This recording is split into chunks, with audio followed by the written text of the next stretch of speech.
Hey, sorry guys, just dropped out there, so a few little technical difficulties. Yep. But let's get back into it. All right, So back into it. So talking about this book. we were talking about this book, which is kind of what I did. It's not all I did this week, but it was one of the things that happened to me this week. So I bought this book, and it actually took ages to arrive.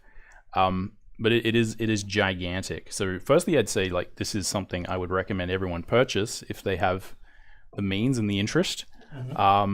Because it's a really cool book. It's sort of really nicely made. So yeah, it's two books. Mainly because if the book was any bigger, you couldn't actually physically move it or do anything. So it's two books, and it's sort of essentially like a giant sort of encyclopedia of all of the Ralph McQuarrie sort of work from Star Wars, and it's sort of giant, so it's this is probably some of the best reproduction I've seen of this kind of work. There was a lot of there were some art books that were sort of around. They've been around for ages. Yeah, You know what I mean? Those old, everyone probably knows which ones I mean. But the reproductions in this seem really nice. Do you know what I mean? Compared to that, and I was just sort of saying this is such a nice thing, but it's really goddamn heavy. And it's almost like to get such a nice experience, it's like you kind of have to almost you have to like stand up, put it on, like a museum thing, you know what I mean? And it's so fancy that it's sort of like, I want to, you need white gloves to kind of look at it. And then, it's really good, right? It's one of the best books I think I own and I've sort of seen, just the production quality, printing quality, everything is really good. The binding is good, so you can actually open it. Yeah. Awesome. Not like fear that it's going to fall apart. Yeah. But one of the things that I was kind of like just noticing is just that, I stopped buying art books, quite a while ago because I just had so many, right? I have just like bookshelves and bookshelves of art books, and it was sort of recently I think I got like the iPad Pro, and again the iPad Pro is one of these things where everyone's sort of like, oh, technology, this is going to be great.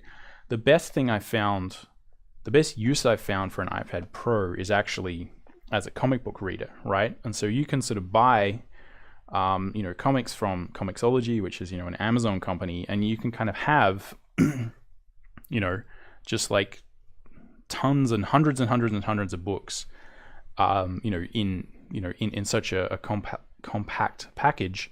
And I was sort of thinking about the dichotomy between these two approaches, right? And it does feel like there's definitely a tipping point with digital stuff where if the book is the same size as an iPad Pro, the iPad Pro looks better. The color reproduction is better. The resolution is better. Like it's a better experience. It's lighter. You can like zoom in, and pretty much for books like these larger European books, that's about the size of what they are. So it's quite good. How's the stream going? Good. Is it good? Cool. So the other thing that happened is that I got an Oculus Rift, which is like one of the VR sort of headsets. It's like the Facebook one. And I remember having a discussion with students about, have you tried painting in VR? Should I paint in VR? And like, is everything going VR? Do we have to worry about this? And yeah, so it just sort of got me thinking about how sort of technology improves, you know what I mean? And sort of progresses and essentially sort of brought up this question of like, should we think about painting in VR? Is that something we need to worry about? As artists doing sort of concept design, because to a certain degree, like we, sort of like have this responsibility to students to kind of say, this is what you're going to have to learn. And so I was like, well, do we need to learn how to paint in VR? And, there's lots of other questions that come up when you're a digital artist because we're so connected to technology and just the relationship we have to it. So that's kind of what I think the discussion topic is about, right? But it's sort of amorphous, right? And it was like something I just thought, I think this is probably worth talking about because now technology is progressing so quickly and you have so many good examples like this where it's kind of this is amazing, right? iPad Pro, Comixology. I've got tons of books on here, right? It's really good. This is really good, but this is really heavy, you know? Yeah. And it's sort of these things, the technology doesn't have the gravitas of the book. The book is nice, but it's kind of like, man, it's getting really hard to tell. For instance, if you wanted to be a comic book artist or you wanted to be an illustrator, should you still even worry about print? You know, because like is like, that's a pretty valid point, right? Yeah, and that's like a question, and I'm like, as far as I'm concerned, like I know, like you know, I'd say the vast majority of comic book artists, for instance, would be no, it needs to be a book. I need to, you know, I need to smell the pages and the ink and all that stuff, and I could care less. Do you know what I mean? I've got 400 books on this thing, and I can also draw on it. You know what I mean? I can also browse the web on it. Like, there's just no competition. I mean, the weight and the space. I mean, how many extra $1,000 do you need to just buy the space in a house to fit that? You know, and then you think about, you know, how houses are going to get smaller, and you know, it's a serious concern. So I was just kind of like, as a broad discussion topic. Sure. Like, should we paint in VR? Because I mean, on the flip side of that though, is there's something nice about having a collection of things as well. I think the only downside with this is you kind of like, it's like I always find with some of this stuff, it's like when you get like, I don't know, when you get one new movie or something, right? And you're like, you get one new game or something. You're like, I'm going to play this. And when you buy it, you go to like, you know, the video game store, and they've got 3 games on sale for, you know, 3 for the price of 1 or something. Yep. So you buy 3 games. And what you find is like, you never really get into any of the games. No, you just acquire. kind of like play them, or digital. You don't play one or whatever. And with this stuff, sometimes you have them, and probably yourself, no, you don't even look at the things because you just, you know, got them, right? Yeah. And you kind of, like, but I feel like when you kind of have the actual physical thing, you tend to kind of, you know, look at it a bit more. And stuff, but there's something more special about it. I mean, I think like Steam is a great example of that, where, you know, the number of people who have, like, you know, it's probably every single person who owns Steam and buys games online has, you know, at least one game they bought and never played, you know, and probably about 100. Because it's just like, oh, that's good. I'll play that. And you know, that is a point where, you know, essentially there's so much information out there that, you know, I think it's like there's probably some ungodly amount of Twitch stream sort of minutes coming out per second. Like, for, you know, how many minutes you couldn't even watch it all. You know, the amount of YouTube stuff is, you know, the amount of just minutes that get put on YouTube every second is like insane. So yeah, it's much more about like the thing I like about this is it's actually, and it didn't used to be the case. Like I was talking to students in a class today about like, you know, CRT monitors, for instance, and there was a real sort of that as a technological thing, you know, like how many people use CRT monitors these days? There's probably even people in this Twitch stream that don't even know. They don't even really know what it's about. Yeah. So just sort of like, just sort of thinking about, well, like the real question is, how do you decide when it's time to kind of jump on a bandwagon, like a technological bandwagon, because it is actually going somewhere, and that you can kind of leverage, do you know what I mean? You can get the most momentum out of that, what's happening.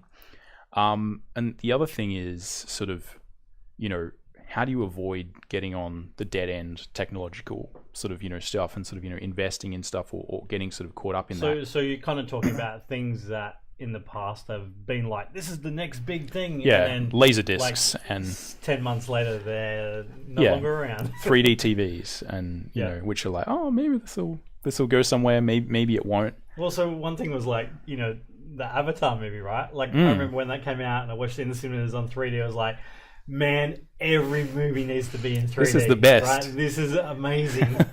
And then that has not gone so well. Yep. Yeah. So, you know, it's kind of stuff like that, right? So, yep. So you're sort of thinking like, how do we, you know, what do we kind of advise students as like where they should kind of spend their time and some things they should do and focus on and stuff like that? Well, I think it sort of points out to me that to a certain degree you do need to be on sort of the technological or technologist sort of, wavelength. Do you know what I mean? You do have to understand a little bit about where these things are going and sort of how what we're doing connects to everything else. And I think, talking about this, probably concept art is one of the least affected sort of, things, in the digital entertainment sort of universe, because, you could still do concept art, like Ralph McQuarrie did, with sort of, acrylic paint or, gouache. Yeah. And as long as it was good enough. Yeah, and as long as it's good enough, no one's going to really care. But, obviously if you're a 3D artist, you're kind of stuck with whatever the current technological kind of like method is for, like creating that sort of content. So for concept artists, we can sort of choose a little bit, right? And so, questions are sort of, should I learn 3D if you're a 2D concept artist? And not just should I, but like, do I need to, right? And I know that a lot of people say, definitely you need to, right? Like, absolutely, it's all going 3D. And then, we were talking to Tyler, last week, and he was sort of, it doesn't really seem to matter at, a company like Bungie, how you create your concept art. Mm-hmm. Sure. So it's sort of, I can just really appreciate that a lot of students are probably just totally confused. You know what I mean? Because you're getting told so many different things. And so also one of the things is, again, technology moves so fast. And I think a lot of people who are like the majority of the students who are at CDW, for instance, are kind of, sort of early 20s, right? Mm-hmm. Yeah, like, sure. Around there, sort of like 20 to early 20s. And, a lot of people, I feel like we've had a fairly decent run with technology, because a lot of these people are probably, if you're sort of, you probably don't really remember the .com bust, mm-hmm. right? And a lot of these things where people had like, oh my God, it's all going to be digital, and all this sort of stuff. And then it all just went to crap. And that kind of was like, oh, maybe what everyone says is going to happen isn't going to happen.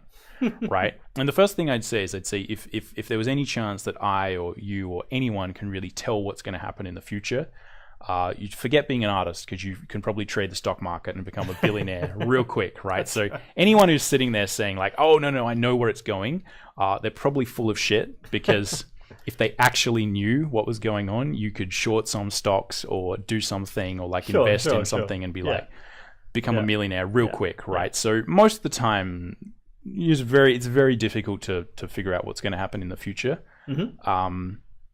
But we kind of need to try, right? Because there's a lot of benefit there. Yeah, for sure. Yeah. So the other thing was like, I think VR is a good sort of example of this, where it's probably one of the situations where we can see a technology that's in its infancy. It doesn't really work that well, mm-hmm. but there's heaps of really cool things. Yeah. As soon as anyone tries VR, and I'd say the first thing is every sort of, person who's thinking about a future in digital art is try VR. Mm-hmm. You need to experience it. It's very, very cool. I haven't tried painting in VR, but lots of people are, as soon as they try it, they're like, oh my God, this is awesome. Right? But the question is kind of, okay, like, where's this going to go? How's this going to relate to our industry? Yep. Are we all just going to be painting in VR? What's going to happen? Are we going to be wearing a headset? Is it going to be some other sort of thing? Yeah, like I feel like that's sort of something that maybe artists who are in the digital realm don't realize, that you kind of do have to think about that a bit, right? Like, it's not as much as you think. And the other thing is, the obvious answer to all of this is just work on your fundamentals, right? Yeah, of course. Like that's the standard. That's what we tell is like, if you learn to draw, if you learn to sort of, to paint, if you learn the nature of a thing and how to sort of, like sculpt it, you can then adapt to, mm-hmm. Whatever. So that's kind of the obvious answer. But I think it is sort of interesting to just look at, the advantages and disadvantages. So yeah, did you have anything? Can you remember sort of things that sort of really didn't go well, or besides laser discs and 3D movies, where 3D movies, they still make them in 3D, don't they? What? It's really interesting because we talk about this and you say things kind of go in and out and things fail and that, but I guess looking back at it is that all of it does feel like a natural progression to somewhere. Like there's things that didn't work and stuff like that. But it generally, like, all those things kind of like probably helped get to where things are now, if that makes sense. you know, to some degree. So maybe things like VR and stuff, it's like, you know, in 5 years time, 15 years time, it's like that it might not be that, but maybe it's some kind of like, you know, it's something that help lead to the thing that it goes to. I mean, a good example would be flying cars. You know, in the 60s and 50s, you know, you've seen the Jetsons, the movie, maybe not, I don't know. But it's like, it was definitely flying cars were going to come here. And when I was a kid, it was like, you're just like, it's the future when we have flying cars. Oh, definitely. And you definitely fly in a car, right? You were like, of course I'll be flying in a car. I'm a kid. Hey, haven't Google made them? I'm pretty sure they made them. The thing is that, and this is, I think, where it is like, the reality is no one really wants a flying car. Flying cars are terrifying. And, the safety concerns alone are just staggering. And just the idea of policing traffic in the air is kind of just, it's too much, you know, because it's like we have an existing infrastructure, you know, and that's the same with like electric versus petrol cars, right? Everyone's arguing about that. And it's kind of, is it petrol or electric? And it's like, well, it's probably electric, right? But the big thing is not what's good, because electric cars have been around for ages and they've always been a good idea, but it's sort of just all this other junk that kind of gets in the way. So I think I would sort of tend to be less bullish on the idea of it kind of like technologically always improving and always going forward. Because I mean, I don't know how many people remember like the Virtual Boy. Do you remember the Virtual Boy? No. The Nintendo. Google like Nintendo Virtual Boy. Really? Right? Yeah. Maybe I will. How did you not know? I probably do. Because it was shit and no one bought it. That's why. Yeah, Virtual Boy. So. Oh yes, I do. I think I do. It's like the big giant. Yeah. Okay. Yeah. So this is VR, right? Like this is the future, 1996, and it's all red VR. And also there was VR. There's been VR for a long time, right? This concept of you're going to put on these things and go. Well, it was like what was it? Lawnmower Man. The Lawnmower Man. Yeah, that was it. Right? Oh boy, I'm showing how old I am now. This is basically going to be me and Simon demonstrate how old we are and just shock ourselves by remembering things that were just obviously bad. But and this was amazing when I was a kid. It was sort of. Have a look at these. This was like tremendous the graphics. Future. Tremendous. And I remember us looking this at was that like a and being movie. Like, this is real. That was like. And I was thinking, here. Yeah. Wow. It's like Tron Light. Wow. Yeah, it's pretty cool. Yeah. Yep. Yeah. I forget what that thing was even about. They went in and there was like a virtual reality thing, wasn't it? Mm-hmm. Yeah, I don't remember the actual kind of story of the thing, but yep. And it's you have like sort of Ghost in the Shell. You've got sort of Tron, right? Like it's not a new idea, right? It's been around for a long time. No, that's right. Yeah, it has. And it's something that's very interesting to bring up because it questions our own version of reality and the fact that really there's no such thing as actual sort of shared reality, right? It's very sort of shaky underpinnings to the whole thing. So it seems like from like a fairly early on in kind of like the computers and digital age, is that they've always been trying to get to this like kind of point, right, where you sort of like, we've got computers, but let's like put ourselves inside of that. That world. make it more real, I guess, or more sort of immediate. And again, like it's just interesting that it's sort of it's kind of getting there, it's getting better, but there's still fundamental like barriers to 3D, right? For instance, like a lot of people threw up when they put on VR goggles, and people still potentially like if you play any kind of modern VR games, like one of the real fundamental key issues is like how do you move around, right? Yeah. Because you can't move around because people often get vertigo. So there's a small portion of the population that gets vertigo if they're in VR and they sort of move around, right? It sort of ends badly. But it's kind of like, is it going to end badly like this as well? yeah, right. Like is that sort of what we want? So there's fundamental things with VR where it's not solved and it's not clear that it is going to go ahead. Do you know what I mean? There's fundamental technological limitations that haven't been solved, and I feel like it's interesting. I feel like we're in such a technological society that we have such faith that it is going to get solved and it is going to go somewhere. But there's plenty of examples where that isn't the case, right? Where you have things like the .com crash, where people were buying pets.com and we're going to sell pet food online. Well, just lots of people making lots of money, and then it kind of, the things weren't worth anything all of a sudden. Not making any money, just making pretend money, because they're like, I've got an idea, right? I'm going to sell pet food online, and it's going to be big. Right? And you're like, oh shit, that might really go somewhere. I'll give you $1 billion just for that. And I'm like, wow, look at me, I'm rich. I've got such a great idea. Meanwhile, no one bought pet food online. Do you know what I mean? Ever. But it was just the idea that, and you can sell advertising online and whatever, I mean, there's certainly, to a certain degree, you've got like Google and a lot of these big companies that are based on the concept that you can sell advertising online.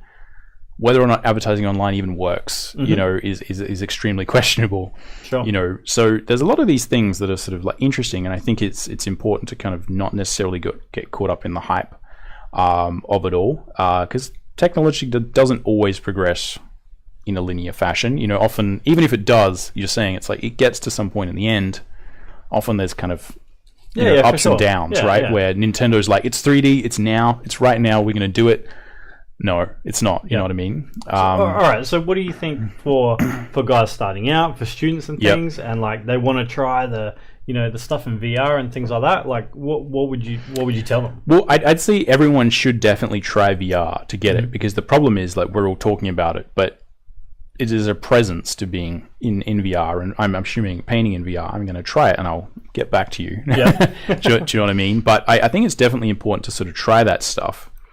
And sort of think about it, but also realize that, again, that's not really probably going to be the stuff that makes you or breaks you, right? It's not important, and that's essentially what, we're always talking about. That's kind of the answer. But the real question is, like, at what point do you adopt it? Like ZBrush I think ZBrush is a great example, because unlike VR, ZBrush is now okay, so hang on. So what do you mean by like at what point should you adopt it? At what point should you learn how to use ZBrush as a concept artist, right? So you're a student, and essentially a large part of how you're going to succeed is your ability to invest your time in acquiring skills so that hopefully you can provide value to an employer or something on a sort of fundamental economic basis. And in that case, it's like, should I invest my, so you have a first year and a second year, right? What percentage of your time should you invest in learning ZBrush?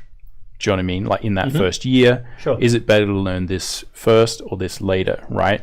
Because I think often people, when you start out, you're kind of presented with a range of things, and they all kind of seem equal, right? And it's sort of like, what do you choose? So, first year students do ZBrush, these days. We sort of like, teach them how to use 3D, which is sort of interesting. But I'd say probably now is the time to learn ZBrush, right? Because it's better than it ever was. Computers are really fast. Most people can kind of run ZBrush. I'd say to everyone, like, learn ZBrush. Like it's a really good really good time to learn ZBrush. Whereas 5 years ago.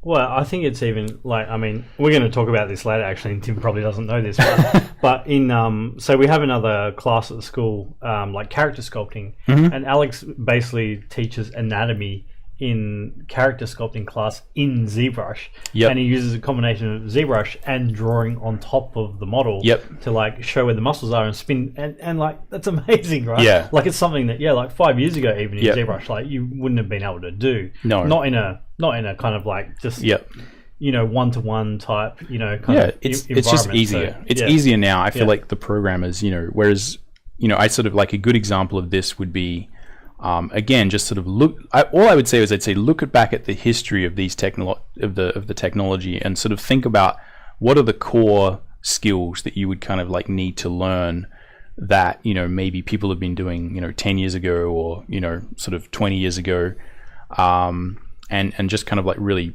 focus on those, right? And that's kind of the obvious answer, but I think a big thing is just figuring out when the technology is kind of ripe, for sort of picking. And I'd say VR, not right now. Don't worry. Do you know what I mean? I don't think anyone's going to miss out by not going VR. Maybe I'll be completely. I could easily eat those words, but I'd sort of say, definitely try it out. Don't worry. We're not like 2 years away from everyone having a VR thing. I think you could certainly be like, well, just in a year's time, maybe then. I definitely say like next generation, it feels like, that's going to be definitely worth looking at. Now, if you want something to do, you've got spare money and time, and you kind of do that. But, for instance, I think, ZBrush now seems like it's better than it ever was. It's really sort of good, easy to sort of, learn compared to what it was. There's better tutorials. Your computer's very likely to be able to run ZBrush nicely.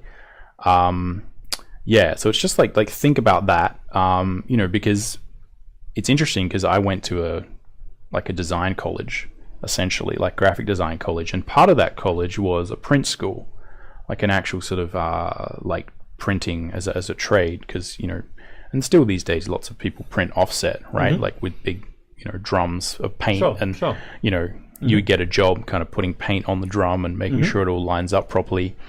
And for instance, in that job there's a lot of math. You have to calculate resizing of photos and stuff like that, because you need to calculate how big you would kind of photograph a thing, and there's like calculations for that I don't know about.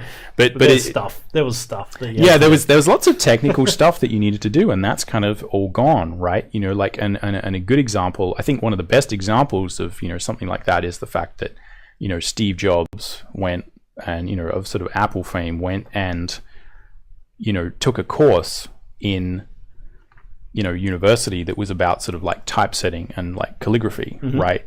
And completely off the wall, nothing to do with sort of what he would do, but that as a skill was pretty much dead at that time, right? That's ancient technology, but just the fact that he got to appreciate the craft there sort of made sure that he put in more sophisticated typeface management into the Apple and the Macintosh, and that's kind of to a large degree why artists kind of started to gravitate towards it, and we actually sort of had this. Another interesting sort of technological thing, just to talk about how technology is not necessarily linear, that's linked to that, is that you had monitors, LCD monitors, went from CRT, right, like cathode ray tubes, giant, like your old TV, giant sort of heavy huge thing, monitors. Gigantic, and the bigger the TV, the bigger the thing, right? And it's kind of like the heavier it was, the better. And then I don't know about that. Well, it's heavy. A 22-inch, like a 22-inch CRT monitor that was like a Pro one. It was heavier than these books. 20, 30 kilos, like gigantic. Yeah. And it was really, really good. Boys. But I was saying, like, the problem is that it was very fatiguing to actually sit in front of a CRT monitor for 12 hours a day. You know what I mean? I don't think people could actually do what we do today, sitting in front of those for that long, because your eyeballs kind of start to die, right? It becomes very, very sort of like fatiguing. And then you had LCDs come along, and they were terrible. And you kind of had to say, it's almost like VR, like it's worse than it was before, but it's kind of better in some ways. And so you have to make that trade-off. And now it's kind of weird how it was at the start, right? It was totally like that. Like you kind of almost see all the pixels, and it felt kind of better. Like the colors felt kind of more alive, but it kind of was worse. And people, but and now obviously it's and so it was much better. Worse for gaming. People kept CRT monitors for a long time because the refresh rates weren't quite the same on LCDs, and it was a big thing. And I think the really interesting thing about LCD technology is that because gaming, and this is how technology improves, but if you're not aligned with what technology wants, it can often improve in different ways. So one of the really interesting things about LCD technology is that we started to move more and more towards what gamers wanted, which is less and less what artists want. And so most of the monitors you would get as LCD things is they tried to compete with old CRT monitors.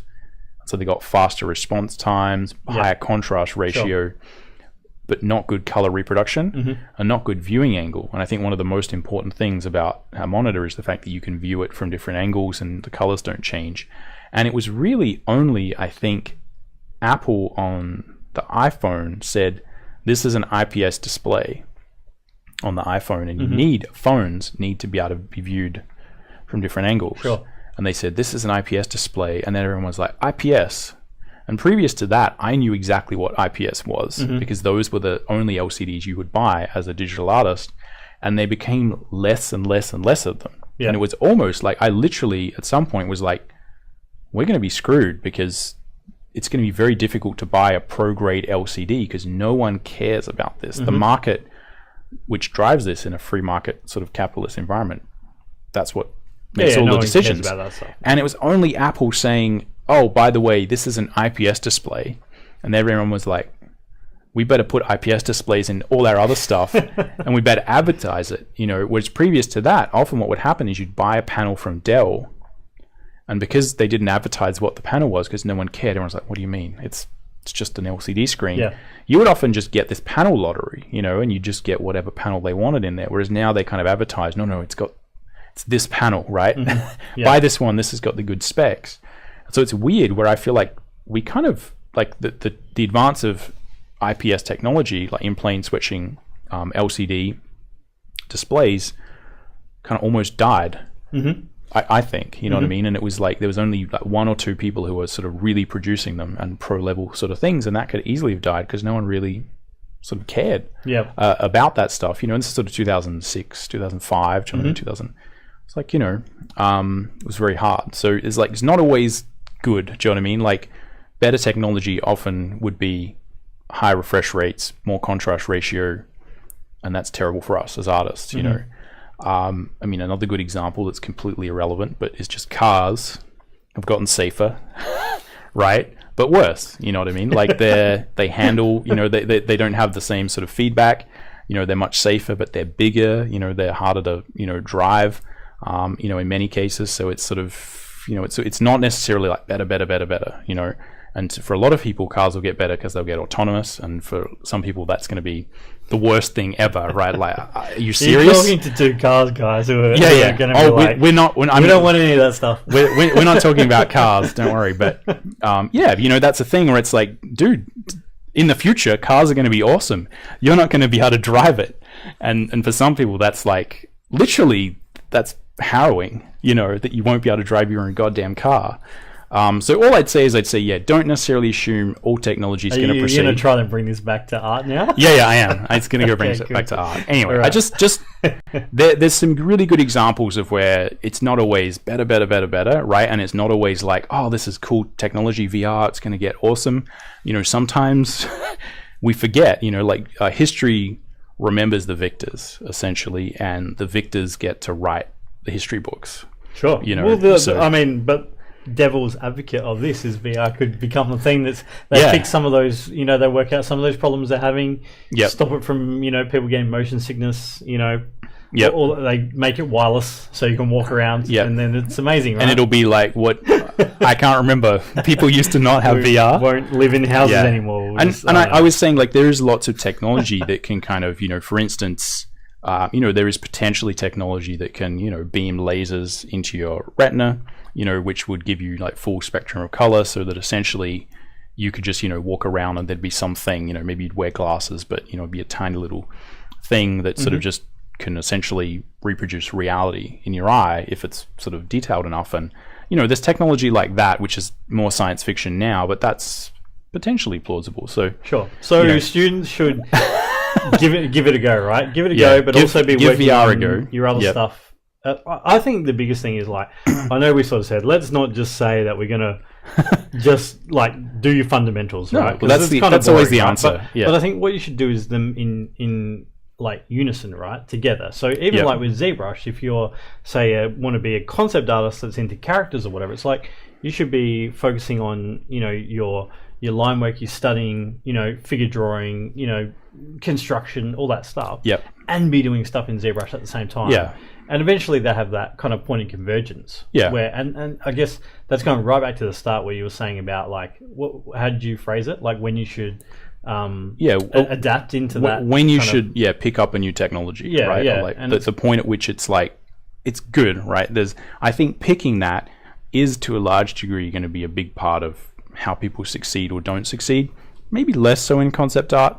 Maybe if you want to be a 3D artist, that's something that's going to be more of a concern because, you know, for instance, 2D graphics, you know, 2D texture art, you know, where, you know, you would in Quake 3 days, right? You know, you would sort of have to model, you know, like have to do pixel art where you get like, you know, 128 pixels to render a whole character or something.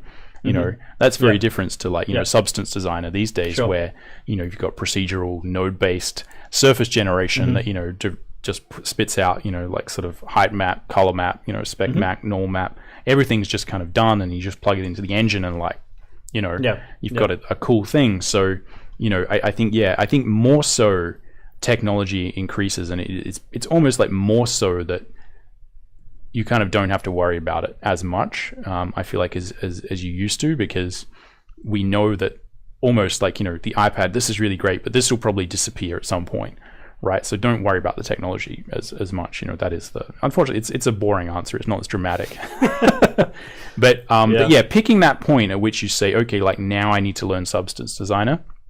Now I need to learn, ZBrush or this or that. I think that's really important, and you can easily, I think, waste a lot of time in a good way, in a fun way, right? Just messing around with new technology. But I'd certainly say for students, don't skip your fundamentals for that stuff. Obviously, that's part of the key. And just remember, look back at history and just how many of those things kind of haven't, progressed. And that may give you some solace in sort of saying, well, you never know what's going to go ahead and what's not. But, Ralph McQuarrie, still one of the best artists that ever existed. You know what I mean? Yeah, of course, because ultimately it's all about the ideas and the execution and those sorts of things. Yeah. Yep.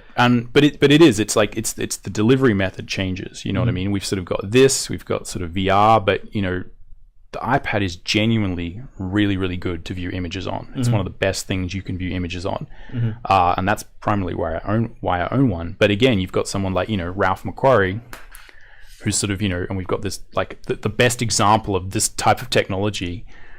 It's still some of the best stuff out there. Do you know what I mean? Like, 70, 40, 50 years later, we're still looking at this going, damn it, still can't do better than that, right? Like, I think that's interesting. Do you know what I mean? It's just important for people to get that perspective, because I feel like often, again, if you're 20 and you kind of, started playing Xbox, and you kind of, you don't know that a lot of this stuff existed, that's how people used to create art.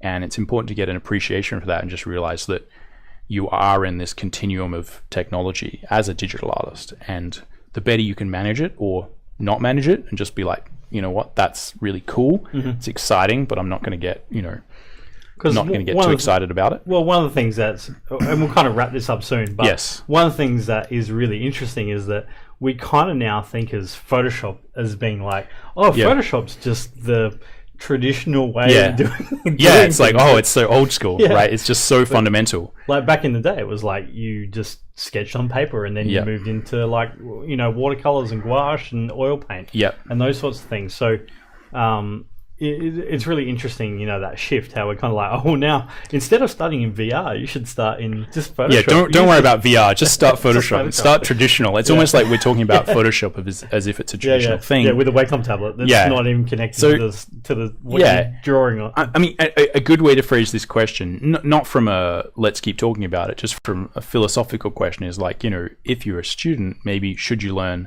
VR with your spare time, or should you learn oil paints with your spare time, right? Because either one could potentially improve your career. Either one, and a lot of it's just going to come down to what you find fun, right? Yeah, well, but from a philosophical, that is a classic kind of, to be or not to be question, right? Like, what is going to make you a better artist? What's going to enrich your life better? Is, the new thing or the old thing? Because they both might, do really interesting things for your career or your future, or how much you enjoy art. But who knows? I don't know. You see plenty of people doing both as well, right? Sure, like, but there's only 24 hours in a day. There is only 24 hours. You got to sleep. And then I see like, I go into a studio or whatever and see an oil painting. I'm like, man, I really need to like, to do that. Need to do that again. Or VR. I'm like, no, we should get a VR thing. So that's it, guys. It's hard, like, it's hard decisions, but I guess what we're kind of getting at is, you should play and have fun and do those things, but not get too caught up in them. Get really focused on the really important things that you need to learn, which is just your ideas. A lot of it is ideas and understanding the world, and how and how to use any medium. Because I think the way that you can scavenge something or just be very focused about, like, how do I create the best thing wherever I am. Yeah, that's going to help. And I think it always generally boils down to like visual library, right? It's just, like, we see all these guys making stuff on, with VR and things like that, and all sorts of different stuff, and 3D coat, and doing all these things, and really what it comes down to is like when they're doing those things, they've just got a good visual library, and they've done a lot of either drawing or photo or whatever. It doesn't really matter what they've done. They've just got a lot out of it. The thing is, you would often say like, oh, that person knows how to draw, but now it's almost like, no, they don't know how to draw. They just know how to do stuff. Right? Yeah. It's like people just understand. They have sort of design sensibility. They understand about the world. Like what makes a thing look like a thing. What makes it look good. You know what I mean? It's almost like it becomes more abstract the more that we see this, and it's like, wow, that person created something really cool. And no, they didn't even draw it. You know what I mean? They kind of they didn't even sculpt it. They didn't like what. But it's amazing, and so it becomes more. I think it's actually that we're going to get closer and closer to sort of thinking about what people actually care about, like what actually, why you actually do stuff. And I think that's why we wanted to talk about it a bit, because it's kind of tricky. It's like really hard for, if you're 19 or whatever, trying to be like, what the heck do I do? So, and I mean, we're not really, it's not like we're going, you should do this. There's no answer to this question. There's no answer. No, the best answer is that. Should you learn oil painting or VR? I don't know. That's the answer, is like, there is no answer, but it's important. Yeah. It's important. It's actually really, really important, I think. One of the most important things. Because you've got to decide, I've, like, as a comic book artist, for instance, I've got to decide, is it print or digital? Do you know what I mean? They're different. I'll be doing the same thing, interacting slightly differently with it, and there's certainly people who have been sitting around for 20 years saying comics are going to be all digital, and it's like, sure. Not really, but they look really good now. We've been able to do that, so it's just all right, guys. All right. Tough decisions. No answer, sorry. But interesting conversation. And we've got there's a ton of kind of chat going on in the stream here, which is awesome. And I know that you guys have all got different viewpoints and things like that, and that's kind of what makes it great, and that's why we kind of wanted to talk about it. And there's no, like Tim said, there's no right or wrong answer, and there's no kind of solution. So, but the key sort of thing is to just really just keep working all the time, basically. On all those things, and experiment, have fun, and and you'll be fine. And if you really do know,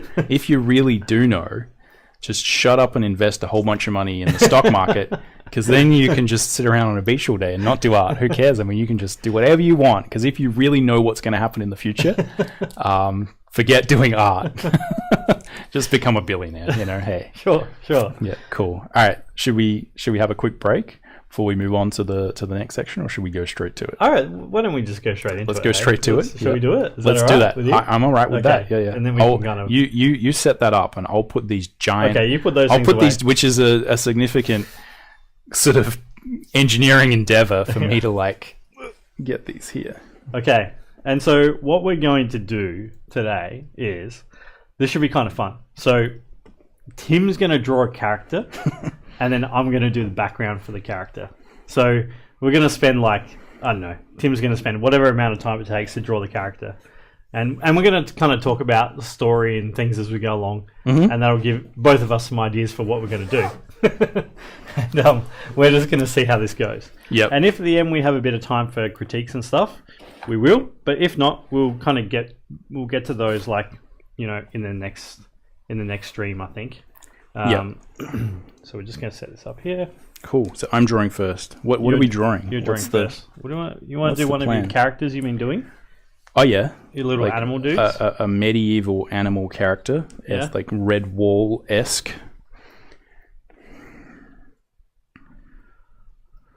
Yep. Anyway. All right. Yeah, so we're hoping... So we're just going to, while Tim's kind of setting up and doing things, I'll just keep chatting. And we're going to try and, each week, we're going to try and do some different stuff, just so we're not always doing, just 3 hours of critiques and talking all the time. We do want to kind of, do some little demos and show you guys a whole bunch of different stuff and get some different artists in for talks, and maybe showing what they're working on and things as well. Yep. Things like that. So, but we thought this week could be pretty fun if Tim can Tim's going to draw a little character, and then towards the end I'll paint some little environment. So on it. So Yep. So while you're drawing, I can be thinking about what I'm going to. You can be thinking. Should I draw? Yeah. Or should we thumbnail something? Do you know what I mean? Should I, like, what's the plan? Because I often like a plan, but we can not have a plan. I think we should just not have a plan. Okay. I think. Yep. I think that. Yeah. Maybe I can. Oh, like art direct. Nah, I don't know. Just. What kind of dudes you've been? What are you kind of into? Like just doing off the bat? I don't know. Like a little animal dude, or more of a I think I'm gonna do an animal guy. It's like 6 strokes later, I already know what's going on. Yep. It's cool. It's good. It's funny how it's one of these things when we're always like kind of talking to students is like, the more experience you get, just the more you kind of. Just kind of do some strokes and it's sort of you're commenting on my lack of construction or... No, I just mean like, you know what I mean? Just, I do the same thing, like, students will be in the class and you sort of do like, I hate using texture brushes because I've basically done the composition like about 30 seconds and I'm just like, can you see it, guys? Can you see it? It's and you train your eye to like find all the bits and pieces within, kind of the looseness of the drawing or the painting. Yep. And like probably you already sort of know like roughly, you're like, oh, these strokes are working and this will be fine. Or you're like, oh crap, this is not, I need to like fix all this. Not working at all. Yeah. And it's just like for those of you that are starting out and things, you kind of you kind of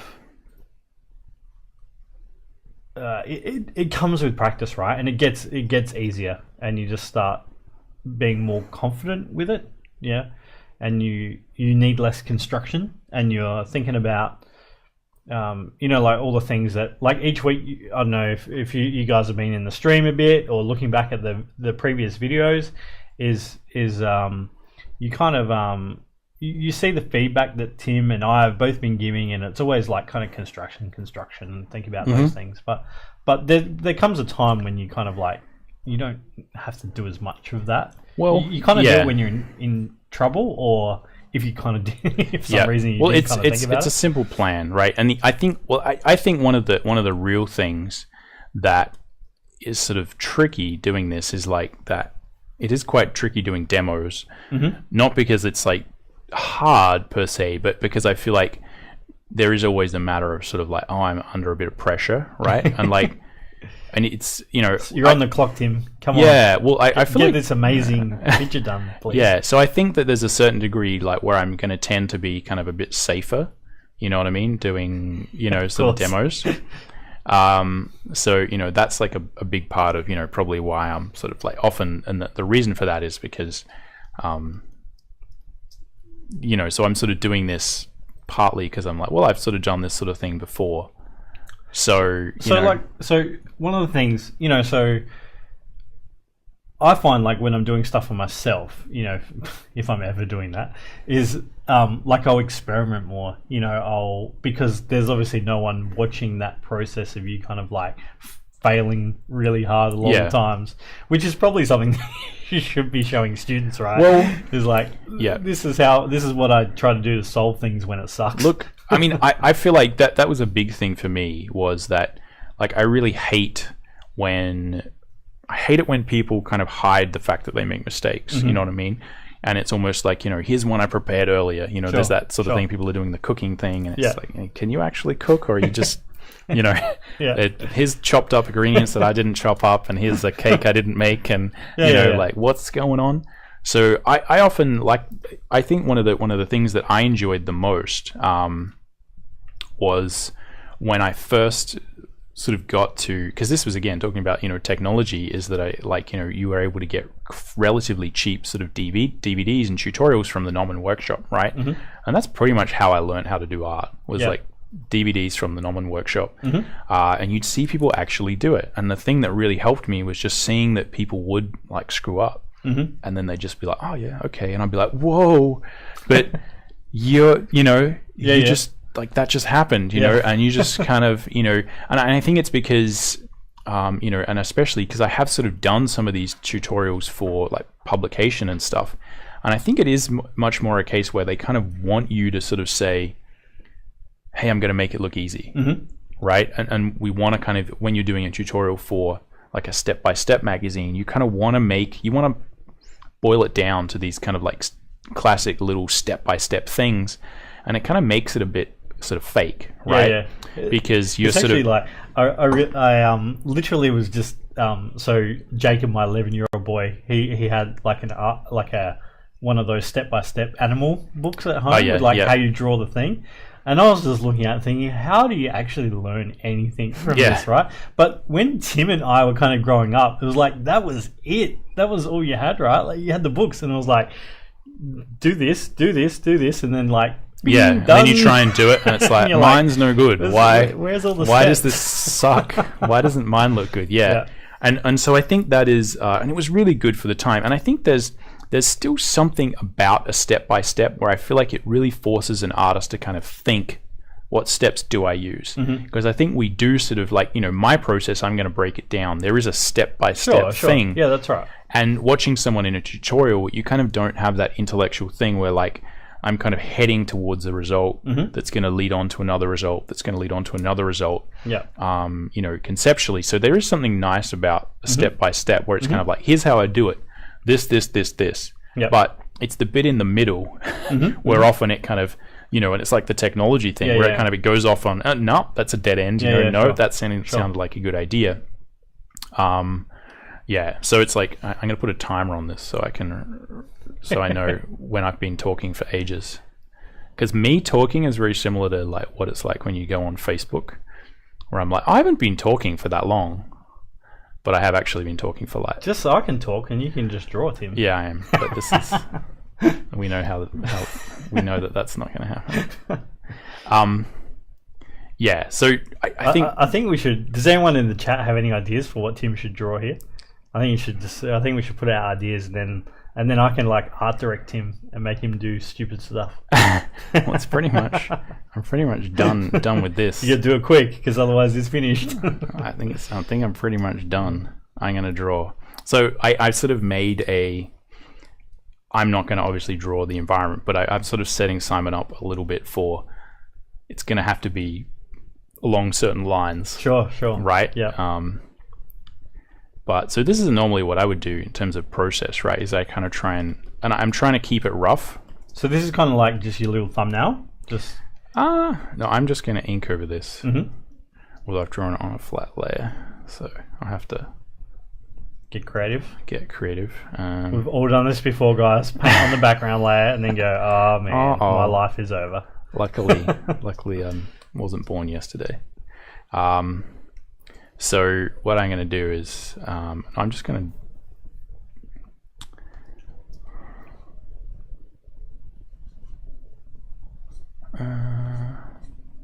I'll make this a bit bigger.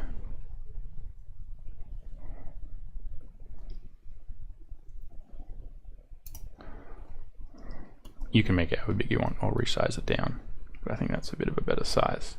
And we're also talking about sort of actions and how like actions can sort of help you. Tim has all of the actions. I don't understand what's going on. It makes my brain hurt.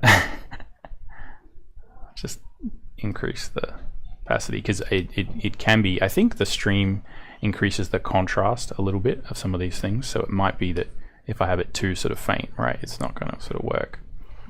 But and I've got to, can I move this a bit this way?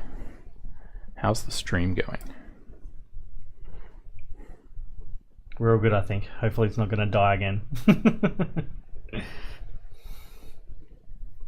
So this is some kind of dog, canine. I thought he was like a little badger guy. Well, maybe. I don't necessarily get too fixated on drawing specific animals when I'm doing this because I think it's sort of fun to kind of play around a bit. Sometimes have like combinations. Yeah, and while Tim's drawing, guys, if you guys have any questions, please post them up, and we've got a little bit more time to kind of answer things and chat about stuff. So I know some people were kind of talking about the VR stuff before and things like that. Kind of, I think some people were saying it's the future, which it's certainly it certainly could be. We're not saying it's not. Have you tried it? Have you? I actually haven't. I haven't really. I have a little bit, but not much. You've used it once? I've kind of 3 or 4 times. I've kind of had headsets placed on my eyeballs. Yeah. And so I've checked it out. You know the thing. You know what it is. Yeah. I've even seen some fancy ones where I don't know how much I'm allowed to say about this stuff. Where you can. There's ones now where you can even. Where you're looking, it even kind of points the cursor at the thing that you're looking at. Mm-hmm. It's pretty amazing. Yeah. So there's all sorts of stuff going on, but it really does feel like it's still kind of in that test phase. But anyway. Yeah, I mean, I can talk lots more about that. Could probably be another sort of subject, but because I recently got one of these because. One of the companies I was sort of working with, fairly extensively was doing, a lot of their games were sort of VR, and so I kind of wanted to play them, right? Mm-hmm. So that's one of the major reasons I sort of bought my own. Whereas previously I've been extensively borrowing a friend's Oculus so I could sort of play some of these. But I'm definitely going to try out the painting because it does seem like that should be sort of fun. I don't know when I'll get the time to really sort of spend some time in there, but it'd be interesting also to see whether it is more intuitive, because one of the things about VR is it often is quite intuitive once you sort of get in there. Sure. Once you kind of work it out. It is really cool, but certainly I think it is. VR is one of those things where if you try it, it does make a fairly serious evangelist out of you. As soon as you sort of get in there, it's amazing. It is amazing. You get in there and you're like, whoa, I can see all around and whatnot. Yeah, it's cool. Yeah. But again, the Lawnmower Man was the same. You always got to remember with that new technology is it's could be the Lawnmower Man. Yeah, it could be the Lawnmower Man. It's remember we played that game and it was it wasn't even a little bit real.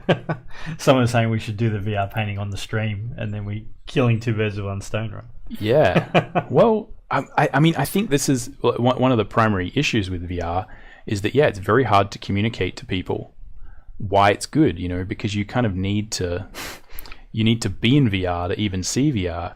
It's a situation where, if you go to buy a VR game, even in Oculus, they don't show you what it's going to look like. Well, it just looks like 3D, right? Well, it just looks like it's like normal 3D. Yeah, well, it's almost like it looks worse when you're viewing it in the goggles because they show you a screen, sure. But you can't actually see it until you see it. It's sort of weird where it's like, this is going to be the future, but how do you even explain to people that it's the future? Because most people are like, yeah, sounds great. Yep. No, but you go in there and it feels real, and they're just like, sure. Yeah. So a lot of this stuff, like talking before, is sort of visual library, just drawing lots of capes and cloaks and lots of little rucksack things. I know you've done a lot of those. That's embarrassing. I remember someone saying, I think it was someone was sort of talking about how cliche sort of bed rolls and things are on fantasy characters. I don't care, but yeah, I should increase my visual library. They could be cliche or they could be iconic. That's right. Yeah. Right. Yeah, it's certainly you can either class it as laziness or efficiency. Well, especially when we're doing a 30-minute little drawing. Yeah. I got to remember it is 30 minutes. That's all right. 30 minutes. I think I've been going for 15 already or something.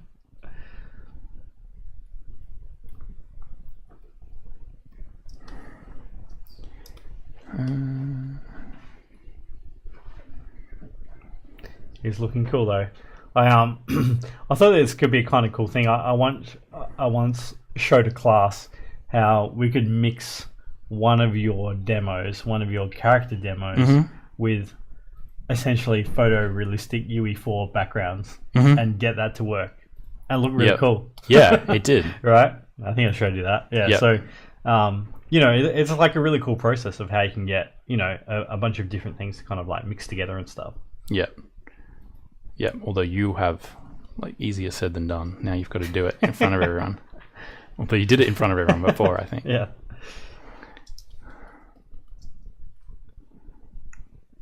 Yeah. So again, like, talking about like process stuff, and like this is the process I'm using is a very sort of old school process, right? It's like almost identical to, the sort of traditional way you would sort of draw comics, where you sort of do like a rough sort of pencil version, and then I do sort of an inked version, and then sort of put color underneath it, right? It's like, it's pretty not really high tech at all. So we've got a pretty cool question in the chat. What would you recommend as a good way to structure your practice or visual library expansion? I mean, probably both of our personal opinions is just to keep a sketchbook and draw, and draw things all the time. But I guess what can sometimes be the problem is you kind of like you end up just drawing the same thing all the time. So or it's boring. I was going to say it's boring, right? Because you sort of So I guess like I don't know, what are some? Would you set yourself some little exercises and things, or what are some things you'd recommend, Tim? I think that I remember when we had Carlo Aureliano here last time. He sort of mentioned the fact that if you are going to try and improve your visual library, a good way is to kind of mix it with something that you actually really enjoy drawing. Yep. And so he gave the example of sort of saying, if you really like drawing goblins, for example, or something sort of fantasy, and you want to like learn how to draw tanks, draw some tanks with goblins in them. Do you know what I mean? Yeah. Or if you want to draw like, World War II stuff, draw World War II costumes, but with goblins in them, or as a fantasy thing, because then it's like you're sort of looking at the reference, you're sort of taking it in, but maybe you're making it more fun, sort of combining it with sort of stuff that you want to do. And I think when you do that, you kind of invested in it as well. Yeah. Because there's nothing worse than sitting there going like, I hate guns. I've got to draw like 35 guns. Yep. And I'm just doing guns for guns' sake. Yep. And you're kind of like not going to learn much out of that. But if you're like, I really like My Little Pony, and I'm going to put some, like rocket launchers on the back of the, like, I don't know, whatever, right? Like, make it something, like Carlo was saying, make it something that you kind of into, and then infuse it with some of that stuff. Mm-hmm. And you'll find, like, that can be a really good way to expand your visual library and do some things you're not really normally comfortable with, but start to, just kind of get into, like, no, make it enjoyable, because that's the... Well, just make it fun. Yeah. And I think, like, there's some of the things that sometimes definitely students around here kind of forget is like, we're not digging holes. We're drawing stuff. Yeah. And if you're lucky enough, you get to do it for your job, and it's pretty cool. And you should just have fun. I think it is one of the trickiest things is because I often feel like the best designers are the people who can kind of take the brief.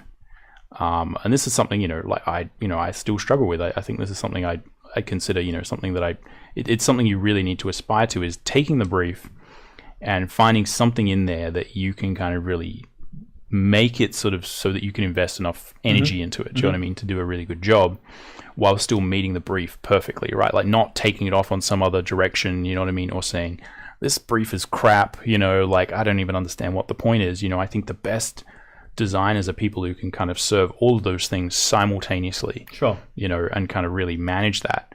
And I think it's the same for if you're a student, right? As you're given a brief, like here's an assignment. And the problem is half the time you may hate the assignment, right? Because it's just not up your alley, like we're doing Space Marines in Character Design 2 at the moment. And, that's something that, like not everyone likes. And I think that's going to be a serious challenge for a lot of people, right? Like a serious challenge. But I think it's also very indicative of what you're likely to do if you work, right? Because you've got to you can't really have that attitude, So I think the big thing is saying if someone is like, oh, you got to do visual library, do guns, figure out a way to make it fun, because if you can figure out a way to make that fun, then, that's a really important skill. That you can always sort of use, right? So that's what I sort of always tell people is like part of this game is figuring out how to make multiple things fun, right? And really kind of getting control of that and taking responsibility for it. Yep. You know, which is easier said than done, you know? So I mean, we're talking about, I don't do a lot of studies or visual library stuff, but I will spend a lot of time looking at things. But I could really only be bothered doing it if it's something I actually need to draw. Yeah. You know, so I would look for, I don't know what kind of guy this is meant to be, but I would certainly, you know, look up Badger reference or some sort of, you know, like wolf reference and, you know, look at that, you know, as I'm sort of doing it. And then just sort of wait until, you know, maybe I get sort of bored. Yeah, I think that's a really good, you know, piece of advice is just, you know, keeping it fun and with those visual library things, just kind of like, you know, making it something that you're kind of into. So somebody else is asking, how do you guys come up with ideas for projects if you get an art block? And how do you overcome or deal with it? I think it's kind of an interesting point. I definitely feel that, you know, art block, you know, whatever it is, just not being very motivated or struggling to paint something good all the time, whatever. Like, I definitely, like, I know there was a time when I felt like that would happen or whatever, but, you know, it's funny how now you'd just be like, oh, what does that even mean? I don't understand the question. I get up every day and I just do the stuff, right? But there probably was a time where normally it's like, it's to do with like your skills and not matching your ideas and things, you know, and stuff kind of becomes yet a bit like disheartened by things. So I'd say like with sort of art block is just once again, probably like Tim said, is find things to do that you think are fun, you know. Yeah. Look online, you know, get references. Look at real world stuff that you think is kind of cool. Like look at some architecture or look at some soldiers or look at whatever, right? And start thinking like, oh, how could I, you know, do some of that in my art? And try and get things that you're like interested in, you know. And then, you know, start doing some paintings that kind of, you know, or drawings or whatever that can kind of combine that stuff. There's tons of things I can say, but I think the fundamental thing is probably, I would say one of the best things you can do if you're kind of looking at artistic block is to see what writers have written about it. Because I always find that artists are generally not good at articulating stuff. Just like I did then, artist block. So some of the best advice I've ever gotten on creative stuff, you know, for instance, like don't edit and create at the same time, right, is a good example. And that's often a primary reason why people would have something like artist block is they're not creating, you know, they're not making art, they're thinking, you're in your head, you're worrying. Is don't do that. Don't edit and create at the same time, right? Like don't start typing and then go, oh, what am I typing or whatever. You kind of have to let the flow happen, right? And there's actually lots of good writing that has been done on this. And a lot of it, you know, you can sort of access by people who write for a living, i.e. people who write novels because they're very articulate. And I feel like they're much better at sort of getting writing that stuff down. I feel like a lot of artists are kind of just going to be like, I don't know, either I do have artist block and it's a huge problem and I don't know what to do about it, or just like, what? Just don't have artist's block? I don't know, you know, sort of suck less, you know. It's like, well, that's not going to help anyone.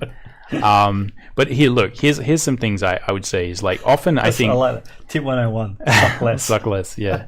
Well, that's horrible. And that's the antithesis of my general attitude, which is like, doesn't really, you need to find out what's going to help someone, right? But I think often what they say about writers say, often when you're having artist block, it's that actually your subconscious is telling you something's wrong with your story. So a lot of artists will get through a novel, especially like, you know, sort of amateur writers, and they kind of just get to a point and it's like everything's just locked up.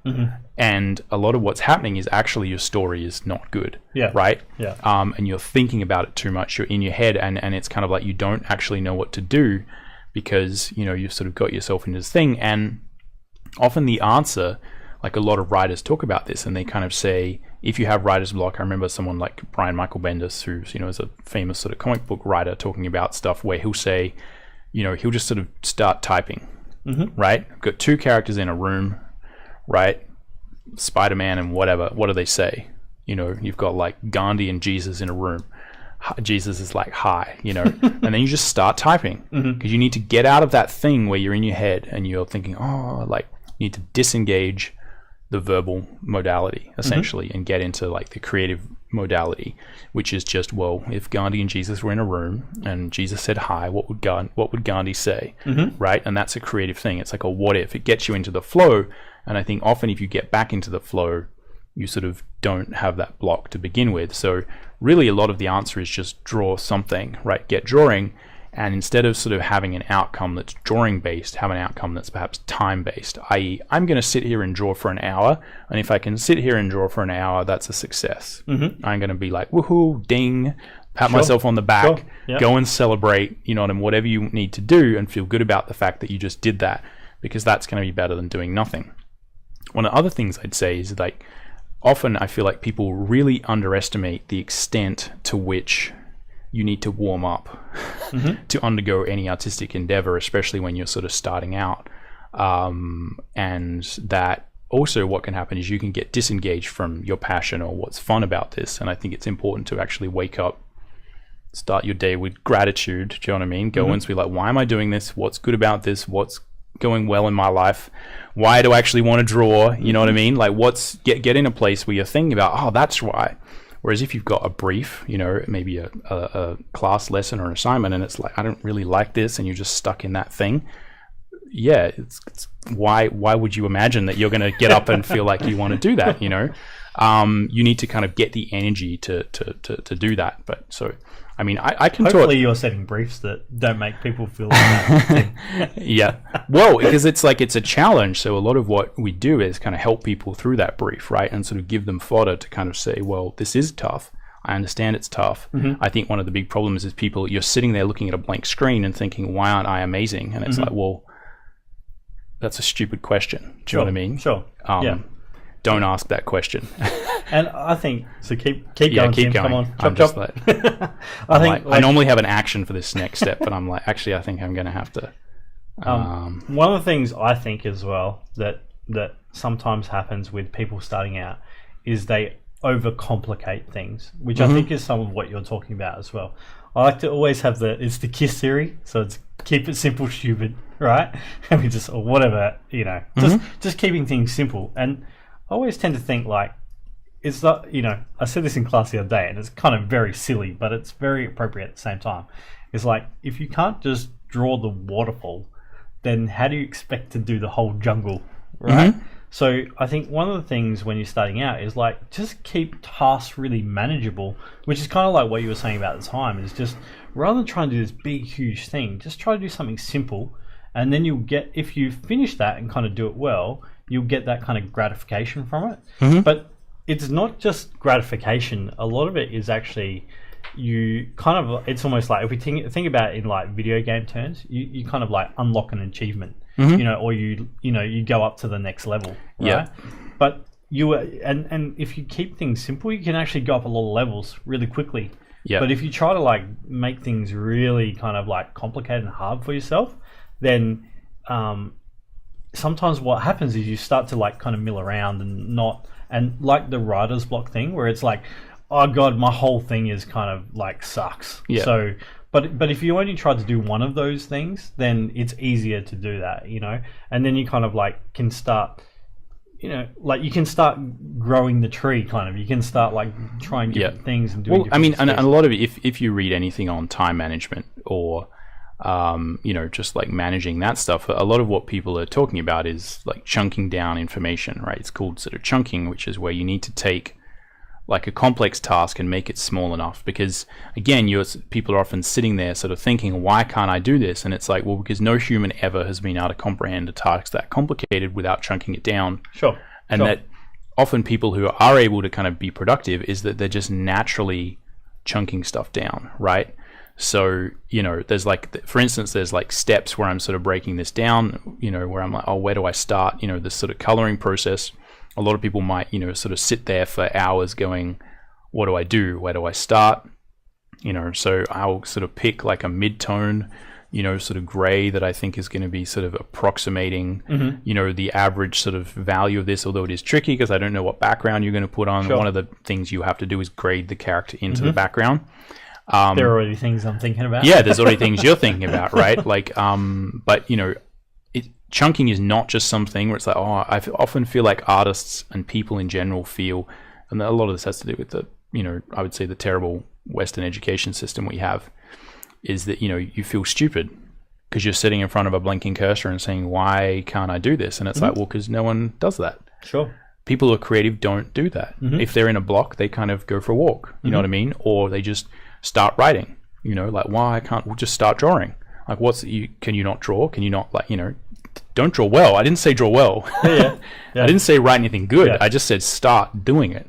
Well, and we're taught from a very young age that we can't really get things wrong, right? Like, getting things wrong is bad. Yep. But actually, to become like kind of a good artist, is you sort of have to like put that all aside and just, you're gonna get things wrong at the start, and it's gonna be hard. But they're actually like, there's lots of good stuff going on with that you are learning and exploring along the way, right? But it's actually very you have to be very kind of confident to do that stuff, or very outgoing is the wrong word, but like you have to kind of like put those feelings aside and actually go like, I'm going to make a mistake here, and it's okay.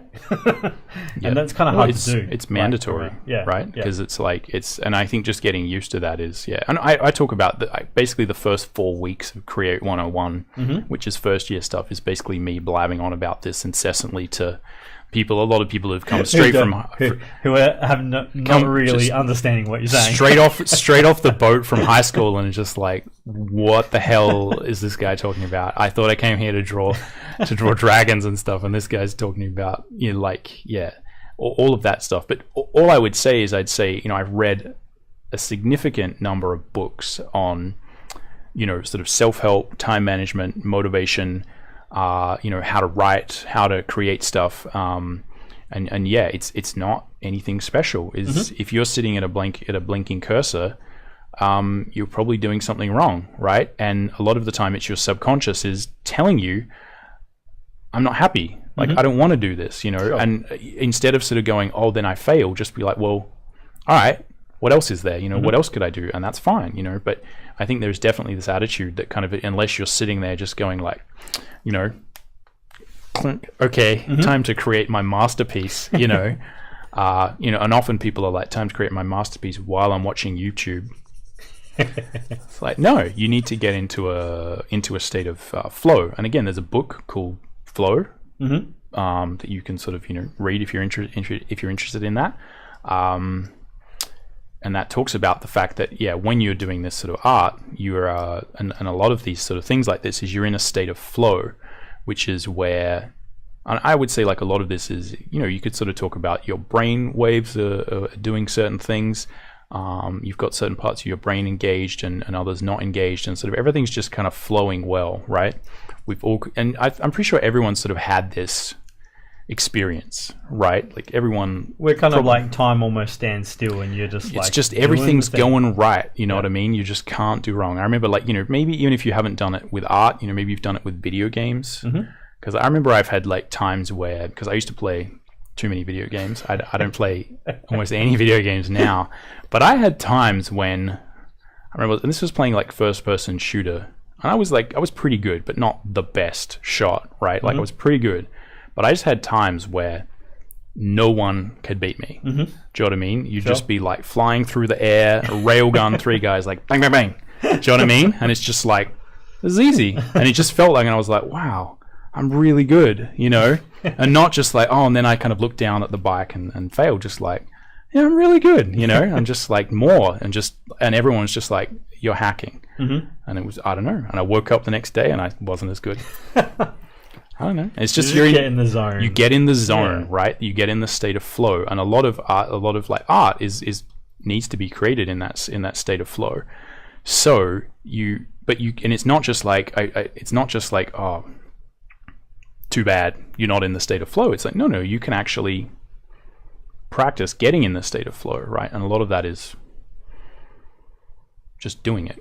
right? And realize that, yeah, you're going to suck if you just haven't drawn for 5 days, and you sit down and it's like, now I've got to create this kind of cool piece, and yeah, that sort of stuff. So I'd say is just realize where you're at. Do you have a reasonable expectation of being able to be creative right now? Are you in a good space mentally? Are you thinking about other things? Have you prepared? And if that's the case, maybe, then you can sort of start to think about creative block. Maybe something else is happening in your life that's kind of, Could you maybe bring up that book? Because a couple of people are asking about it. Yeah, so if you look at the flow psychology,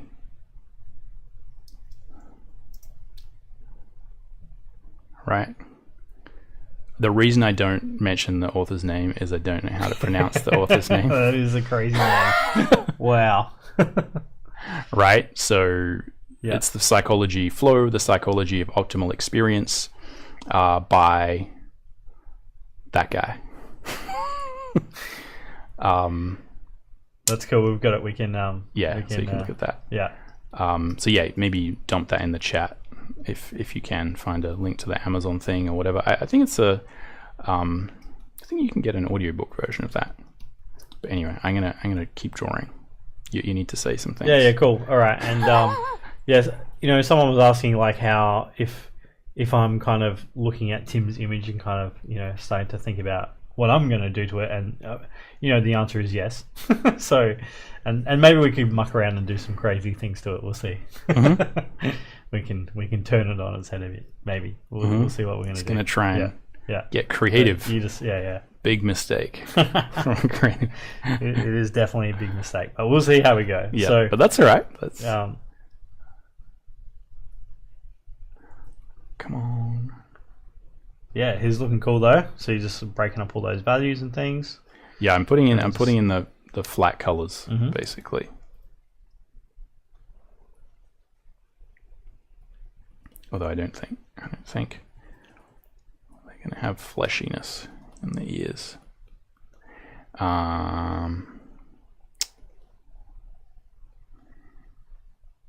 Yeah. So again, I think I'm almost out of time. But it's probably not going to be the end of the world if this guy's That's all right, keep going. You got another 10 minutes. You can go for another 10 minutes. And yeah. Just work on getting them done. I know, like, I'm having fun watching it, so I'm sure the other guys are too. Yeah. Well, the main thing I'm sort of worrying about is like one of the things that can be tricky here is that I'll sort of add too much color. And that'll sort of affect what Simon's going to do with it. I don't want to sort of mess that up too much. So, but at the same time, I'm pretty sure you can sort of sort out what it is. But I kind of want to get some tones in there that are not too sort of unnecessarily colorful, so that it's a bit more neutral. But that's why I'm changing colors. But I'm not sure. I think maybe it's just going to be a bit red. So the problem is, as you reduce the value of the red, it's going to become maybe a bit. There we go. I think that's what I want. Is more of like a neutral.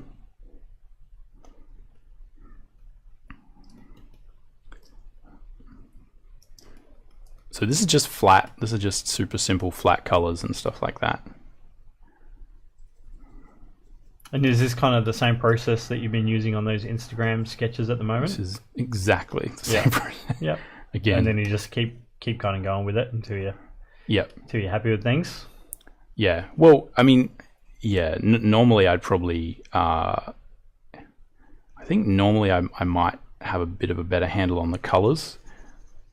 Whereas this might end up being a bit sort of different. So something I often do is, like, if I'm really pressed for time, I just kind of sample the colors from the last one.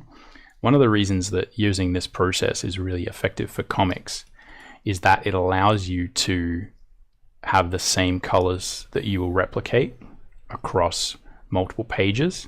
So if you have a process that starts with flat color, it means you can basically make every page look really similar, like super easy. Yeah. Which is a problem. If you start to paint, you'll be sort of, knee deep in sort of something, and you're like, oh, this is looking cool, and then you look at it next to the other page that's meant to be the same, and everything's the wrong color, right? So I think that is one of the reasons that, you know, you sort of often have like, you know, something that's a bit more, you know, let's say it's, you know, it's a bit less sort of creative, right? In terms of, you know, so I'm just going to make it flat, right? It's super simple. There's often good reason for that with process and style, you know, and that, again, that stems from, you know, the styles that sort of influence comics, where you would often you would need to do that just so you could keep it consistent, because you only had like so many inks. Yeah. You know, and you didn't want someone just coloring it willy-nilly.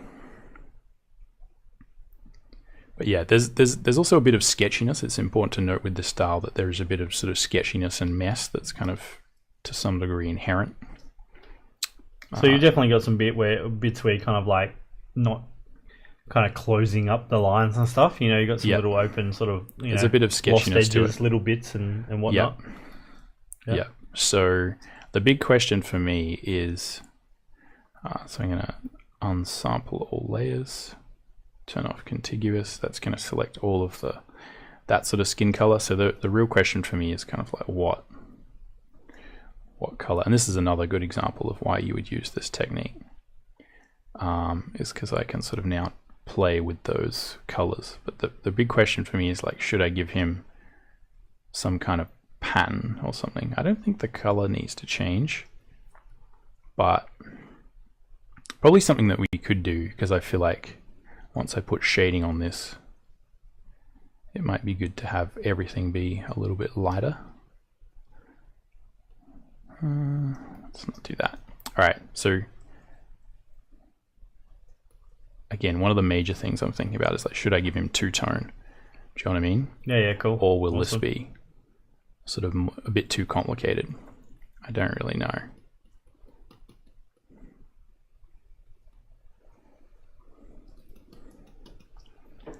Because it can add a big sort of level of sophistication, right? Or like sort of, you know, some sort of realism to what is a very sort of cartoony look. But it can also just be a bit complicated if you sort of start lighting and stuff like that, and it's got two tones if you don't get it right. Just because it's such a simple style, like changing even tiny little things like that can actually have really significant consequences, because just having it really simple is so good. Yeah. It solves a lot of problems. So someone asked, can you give the character a quad barrel laser guided rocket gun? Well, Simon can. I'm not. I think it's too late for that now, right? I think we're past the point of no return on that one. But yeah, I'm pretty much done with this, right? But yeah, there's a couple of. So what I'd say is that there's a couple of tricks you can use if your flat colors are maybe a bit crazy, you know, like if you're a bit worried, like, oh, I've done some flat colors, but they're a bit sort of crazy. You know, a really good simple tool is just make a layer above yours, just fill it with all sort of one color, and reduce the opacity of that to maybe like sort of 10%. Oh, that's cool. What that'll do is just sort of homogenize your colors a little bit and sort of just take some of that edge off, so it feels a bit more like they're sort of in the same world. Yep. So I kind of do that with like a curves layer, right? Where Sure. Same, I guess it's the same principle. You can. Yeah. I actually find that doing it this way is flat color on 10% is the better way to do it versus because you can kind of pick that color, right? And then we just sort of, you know, merge them down, right? So we've got the same thing, but yeah, it's a bit more sort of homogenized. I think even maybe. And how would you kind of work on some of the shadows in this type of thing? On the shadows. Yeah, and just like add rendering. Yeah. I'll show you right now because I'm done. I'm finished with that. And this won't take long because I've done the flat colors. So what I'm going to do is you can do a hard light, or you can just do it. Someone wanted a metal leg. Metal leg. Yeah. The leg's done, but Simon can put in a metal leg. Oh, that's making it too hard. So what I'm going to do is paint on here with a black red tone at fairly low opacity, right? So it's going to sort of reduce the It's going to reduce the value, like make it darker, and it's going to make it a bit warmer. And how did you change the opacity then? I've just got the brushes set to 50%, right? So it means like, even if I press all the way and I like really do it, it's only giving me sort of a transparent sort of thing. And if I press again, this is the real reason why this is it's a more efficient way, is if I want to sort of get a secondary shadow, I can just sort of do the same thing again. But again, the trick here is just to not do too much. Right, so I don't want much shading. So we're using the KISS principle here. Yep, keep it simple. keep it. Yeah, well, really, literally. I mean, in terms of studies, one of the things I did do a lot of studies, I was just looking at a lot of different, books, like comic books, and just looking at the style. And I always came back to the fact that, I tried painting books, I tried doing so many different things, and I swear, half the time you'd come back and there'd be someone with just the simplest line and color style, and I'm like, that looks better, you know. And especially talking about technology, one of the reasons for that is because it prints well, right? Like it sort of prints really easily. So now maybe which I guess when you talk about comics is a huge thing. Yeah, it is a huge part of it, but less so now because they're digital. But again, half the time, there's very few successful comics that are purely digital. There's lots of web comics and sort of things that are very, very successful that are kind of purely digital. But, and there's some that are long form, I don't want to say there's none, but, most of still, like the major publishers and all that kind of stuff. It's not like that's still very much linked to traditional, publishing, especially in Europe. All right, so this is, you can talk and I'll color faster. Because I can actually draw faster than this, guys. It's because I'm blabbing. It's like I was meant to be doing all the talking and you're doing all the drawing. Yeah, good luck with that. Yeah, you said this wasn't going to happen at the start. Yeah. He's looking cool though. It's definitely like, just with a bit of like kind of adding the little bits of kind of rendering tone on there is really starting to make him, have a lot more form and come together and stuff. It's cool. And that with a mix of kind of the shift of color, with the two-tone kind of, skin color is really, it's looking cool.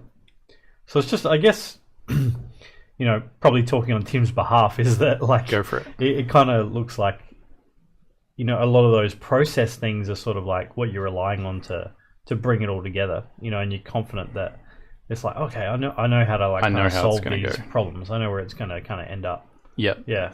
And just like I was saying earlier, is like, a lot of that kind of like artist block stuff is some of that is just the experience of finishing pieces and then learning how to do things, which then creates your process for doing stuff. Yeah. And there's no like way to shortcut it. The only way to do it is by doing it. So I know like Tim's famous thing me too. I'm like, hey Tim, can you give me we've got like a brochure or something. I'm like, hey Tim, can you give me a quote for like, what you would do for this? And he's like, draw more. Yeah. And I'm like, can you make it more interesting quote? He's like, yeah, but just draw more. Yeah. And it's kind of like, yes, of course, right? Yeah. Yeah.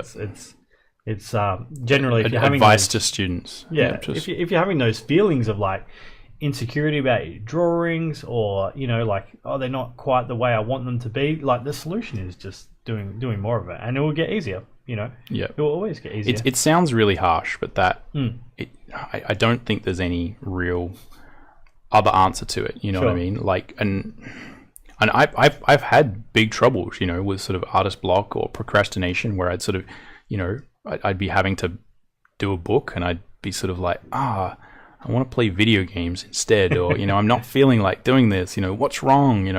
A lot of it is just, I actually spent a long time.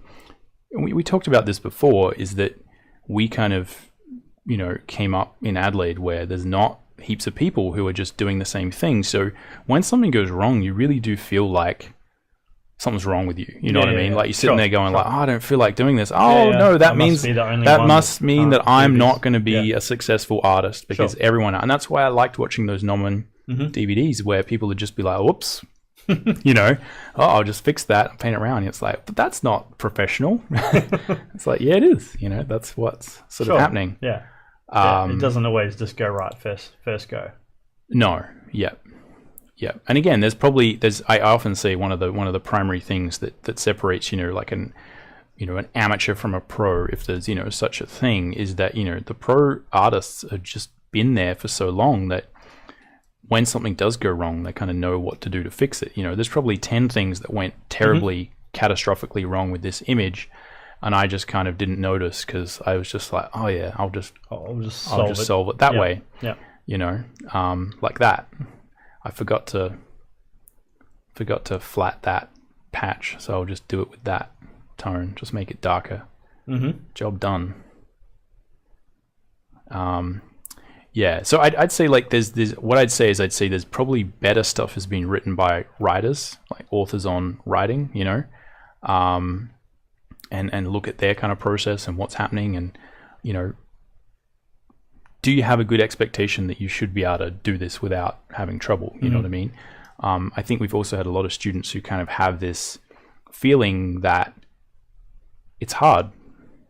And they're like, why is my stressed? Why am I? And I'm like, well, do you have some expectation that you are just going to be able to kind of relax and do this? And it's like, no, this is hard.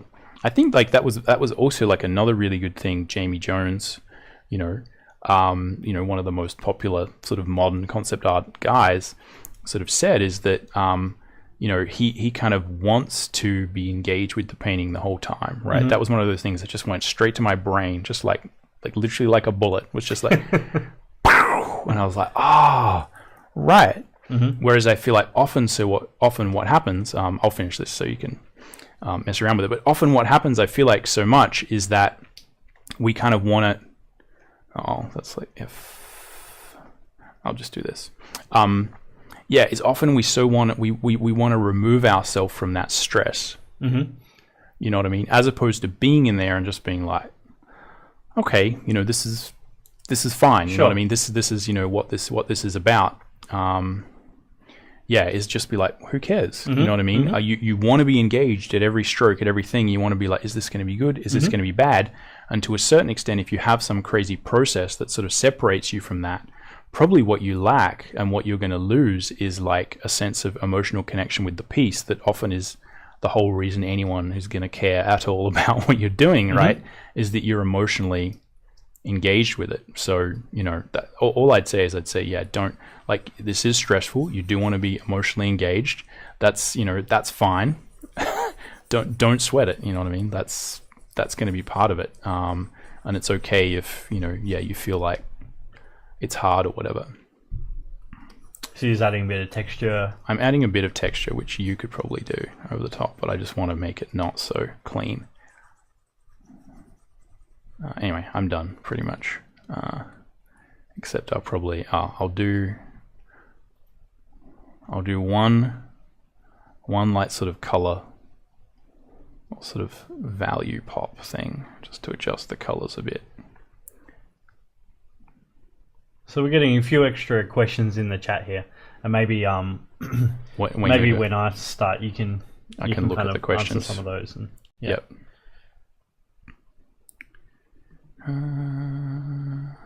Gonna go neutrals. We're getting some deep and meaningful questions. Oh, that's okay. Well, it's me talking. See, what happens is, like, I start talking, but I'm not thinking about what I'm talking about. So I just kind of start blabbing. And if that happens, I just end up talking about esoteric sort of philosophy and that sort of stuff, as opposed to coming up with sensible things to say. It gets very deep and meaningful. All right, I'm almost done. I promise. And I don't know whether this is going to work, but maybe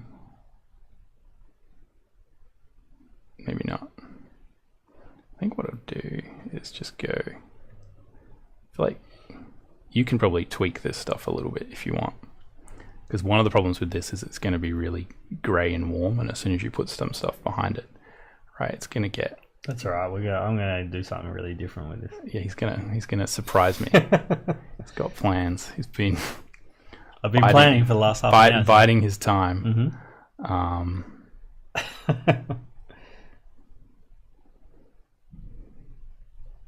Yeah, I'm just trying to like push a bit of extra kind of contrast in there. Again, doing this in very sort of cheaty ways, right? Like sort of with some adjustment layers. Sure. Just so there's a bit more, like, you know, if we sort of don't have that in there, it's a bit flat. I think I'll move that above. Anyway, there you go. You can try. So what we'll do is I'll grab this. Actually, give me 1 sec. I'll make life easy for you. You will thank me for doing this. So I've got, what do I have, lines?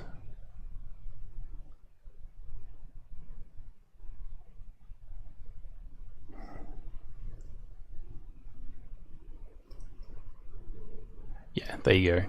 Now you should have, that should actually work, so you should be able to paint stuff behind it and above it and stuff. Cool. And if you do want to flatten it, now that should flatten. Yep. So if you want to do that, probably the best way to do it is go like that and then hide this guy. Yep. Right? Because one of the things you'll find is having lots of adjustment layers does still slow down Photoshop a bit, whereas if you just got that guy, you can paint over it, you can mess around, do whatever you want. Sure. Cool. Okay. All right. Do your worst. All right. Or best. Okay.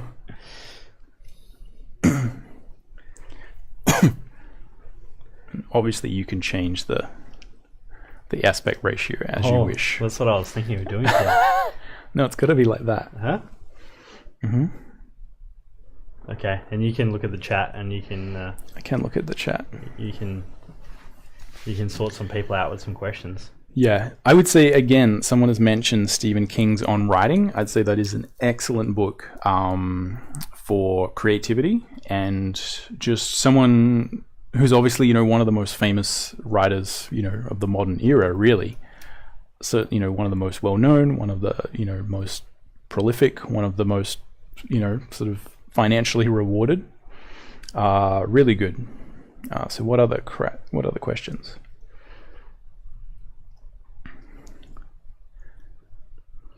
Well, I've got no idea what these brushes are, Tim.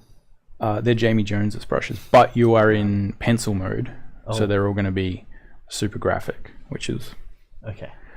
Why would you want that? Good. I don't know. And keep in mind that's quite a big. Is that quite a big canvas, or did you shrink that? Oh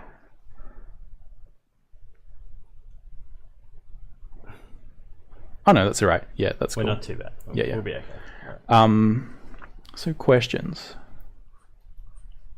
So I mean, I think procrastination. There's lots of stuff you can kind of talk about. All I'd say is there's probably better books than me in terms of talking about procrastination. But I think one of the key concepts. Just gotta change this over. Sorry. Yeah. Otherwise, you'll go crazy. That's cool. It's a one-way thing now. It's a one-way deal. Yeah. I can no longer touch this painting because I never got used to Mac keys. So on all the computers at CDW, I go around and change all of the Mac keys back to PC keys, or like, you know, whatever. I make them proper. And this annoys every other lecturer is like, oh my god, oh, no, they're not. Why are you doing that? There's a lot of people that are in your well, because we have a mix of PCs and Macs, so you got to do one or the other. But one of the things about procrastination is just and I forget, you know, which sort of person who talks on this subject, you know what I mean, there's lots of people who talk about this, you know, in terms of like, you know, sort of productivity. What's some good, because I have lots of audiobooks that sort of talk about this. You know, I think a really good sort of audiobook on this as well, or just book in general, is The Power of Full Engagement by Jim Lauer and Tony Schwartz, which just essentially it's just talking about staying out of the gray zone. So make sure that when you are, for instance, sitting down to do art, that you're fully engaged. it's probably a stupid idea to try and do art while you're doing a Twitch stream and talking about philosophy while someone else is kind of talking at you and you're trying to read a chat, right? That is a stupid fucking idea. Terrible idea. I realize I'm like painting on the wrong layer. Yeah, so it's like okay.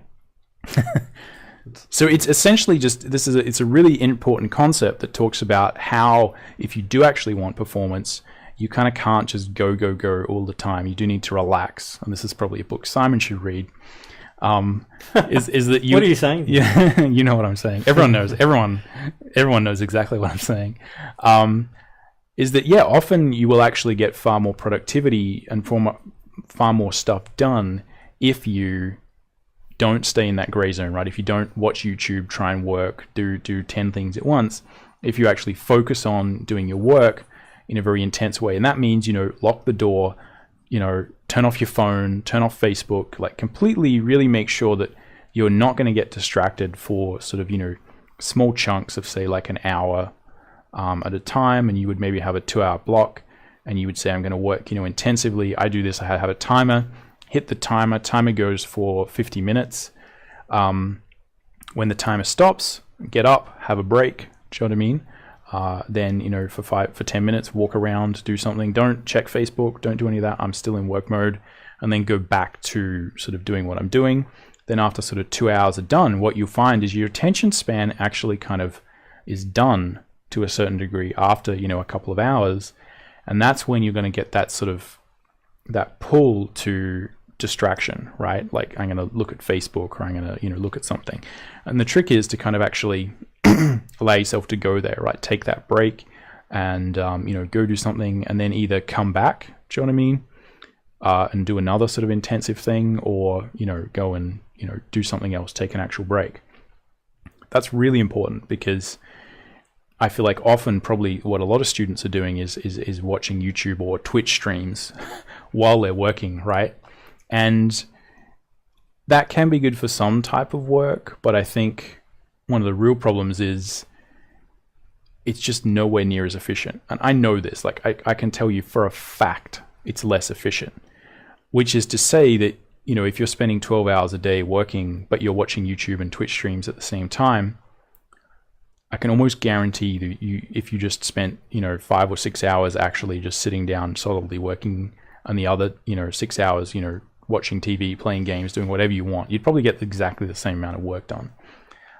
There's some exceptions to that. I think maybe if you're inking or a comic book, you're doing something that's kind of boring, where it's like, what, this is not really something I can engage in fully. I think there are exceptions, but in general, I think that's important to pay attention to. It's just that we're so distracted these days, and that actually puts you in a situation where you kind of can't win, right? You can't actually get heaps of stuff done because you're setting yourself up to fail. So again, I think that's really important. The other thing in terms of procrastination is that, and I think this is a really good concept, is that you always have to procrastinate something, right? You're always procrastinating doing something. So, for instance, I've done a lot of procrastinating playing video games recently. I've said I bought a PlayStation 4 because I work in the video game industry and I liked playing video games, and I was kind of like, oh my god, there's so many good games coming out. And I bought the games, and I was like, I should really do that. I should play video games more because I enjoy it. But I just never get around to it, and that's literally my life. Do you know what I mean? Sort of recently. So I'm sort of procrastinating doing that, right? You kind of have to put off some things. You have to sort of say, this is more important than that, and I'm just never going to get around to that. No matter how, no matter how interesting it may be, you have to kind of essentially choose what you're going to focus on. It sounds like my view on going to the gym. Exactly, right? Some people are going to procrastinate going to the gym, right? It's like, but I think, it's you're always going to lose some of that. Do you know what I mean? You're never going to be always positively procrastinating bad things. Is that someone who's highly functional and highly prolific is just procrastinating other stuff, like, other stuff that's they're just deeming less important. So if you kind of focus, too much on sort of, I should be doing this or I should be doing that, you kind of are always going to feel like you're a failure, essentially, because you're always going to be procrastinating something. You're always going to be failing to do something. Really, the key is to prioritize what is actually important to you and focus on those things more than other things, right? Like that's really what's going to allow you to do that. So, it's more about procrastinating playing video games, or being on Facebook, and saying I should really go on Facebook today, but I just, I've got other stuff to do, and like that's it's just important to get that straight, right? It is never going to be a scenario where you're able to do everything. You're always going to have to say, no, I don't have time for that.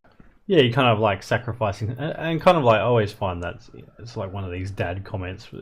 As you get older, that's one of the things you sort of you start to realize just without even actually realizing it is that like there's only a certain amount, like you said before, there's only 24 hours in a day, right? And you got to kind of work out what it is that you want to do, and and that's probably like a little bit to do with the art side of things in terms of like kind of the VR thing, and do it like you got to sort of at some point work out the things you actually want to invest time into and stuff. I don't know whether you know this, guys, but we're all going to die at some point, and life is short, and you can't do everything. You just can't. You know what I mean? Even people who are, the polymath people who do everything sort of well, it's still, they're not very good at sucking, for instance. They probably have real, people who are perfectionists have trouble just sort of letting stuff go. You know what I mean? It's like, so they may be good at one thing, but you're not good at another thing. You kind of have to prioritize and just say, well, does this serve me? You know what I mean? Is this actually what I want to do? Because I think often people who get really good at art, you spend a lot of time doing art. You kind of almost to the point where it's a bit disturbing. A lot of people would probably be disturbed to the degree to which, a lot of these artists you see on ArtStation is just often they're just obsessed with it. They're just drawing all 16 hours a day. I work on this job, great job. You know what I mean? Come home, I'm going to do more studies. I'm going to do freelance work. And it's to a lot of people. I've heard a lot of people worry, and they're like, but when do you play video games? And it's like, oh yeah, I play video games for an hour a day or something, maybe to research more art, or to do this. Is that it's not worrying because you just really enjoy it. So there's a couple of other questions in there. I need to write down questions so they don't slide off the chat. Or do you reckon you could drag down the chat just there so that it's like there's more of it? Oh yes. Yeah. Cool. Awesome. So I'm just trying to stylize some clouds. Yep. Very quickly. Cool. Yeah. So I think there's a couple of other questions. And I think one of them is like sort of if you you have an idea in your head and you go to sort of create it and it's not happening. And it's either that you start the painting and you don't really even know where to take it or what to do, or you kind of, you finish it and then it's not even, it's not what you had in mind, or, again, maybe you don't finish it. I think that's an important, thing that we can sort of talk about. The other is kind of like just workplace, right? Sort of talking and getting into a routine. Do you think that's important? And something like, again, saying that the timer thing does work. So again, the more of these books you read on psychology or human behavior, people trying to stop procrastinating or changing their routine, or basically saying, a lot of it is sort of saying, I feel like I should be better at this, at life or something like that. And, how do I do it, right? A classic self-help thing is just really realizing that so much of what we do is routine. So much of what we do all the time is just routine, and really it is a pretense that we're in control at all. Most of the time what we're doing is just running the same thing over and over again, and a lot of the trick is actually in changing a routine and building positive habits, so that you do have a routine that does involve you doing work each day, what I mean? That doesn't involve you spending 20 hours on Instagram or Facebook or whatever.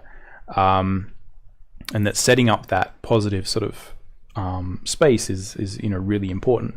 So I'd say, yeah, that to a certain degree, the space you have is important, and just that the routine you have, sort of getting into your workday is really important. So spending some time making sure that you sort of get up on the right side of the bed, essentially, I think can help a lot. And building routines so that, again, like one of the things I see that can really help people is make sure that you check your influence map every day, right?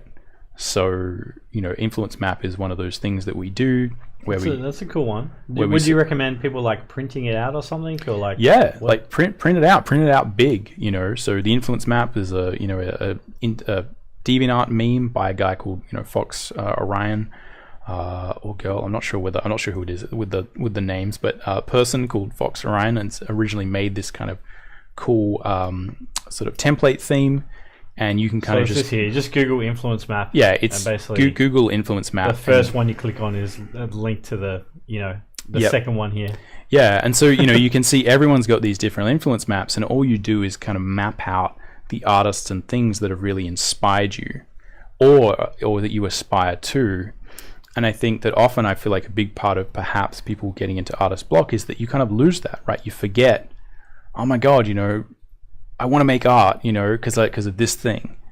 And it's very easy to forget that because, I don't know, whatever reason, for a million reasons that could make you forget why you do what you do. And often it does take, often people go to a workshop, or, they see something on ArtStation and then they're like, oh my God, I really like doing this. The danger is you spend all day on ArtStation, or you kind of only find these Pinterest. Things. Yeah, or that you find you're kind of done that, or that you're letting outside influences really control that. So you're not saying I'm going to get inspired when I want. It's kind of like, oh, I'm not really inspired. Well, sometimes the outside influences can be really hard to deal with. Yeah, well, sometimes they can be be a problem. Sometimes it can be someone who's very close to you. And it's like it's making things difficult.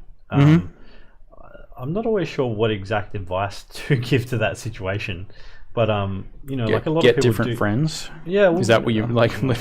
Yeah, I can say a different wife. Get a different. All right, yeah. Well, but yeah, like those things you have to manage that stuff. Like I know even times in my life where I've had to. It's a bit of a battle to find the time, and people in family or whatever saying like, "Oh, you sure you want to do this art thing or whatever?" Maybe not that. I haven't really had that as such, but just what I mean. There's can tend to be people that are just either not happy with what you're doing, or they're gonna sabotage you or whatever. They might not think that what you're doing is legitimate, so they're trying to. They're just like, oh, why can't you just come to the shops now or do whatever, do whatever it is that you gotta, do.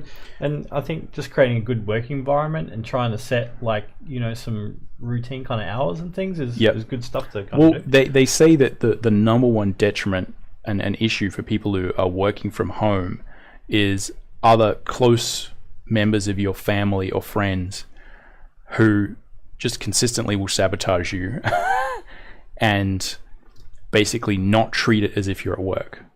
And this is nothing to do with art. This is just one of those freelancer things. I remember someone sort of saying, it's a major issue for people who work from home. And one of the things is that often, as a student, a lot of what you're doing is kind of working from home, when you're finishing assignments and things.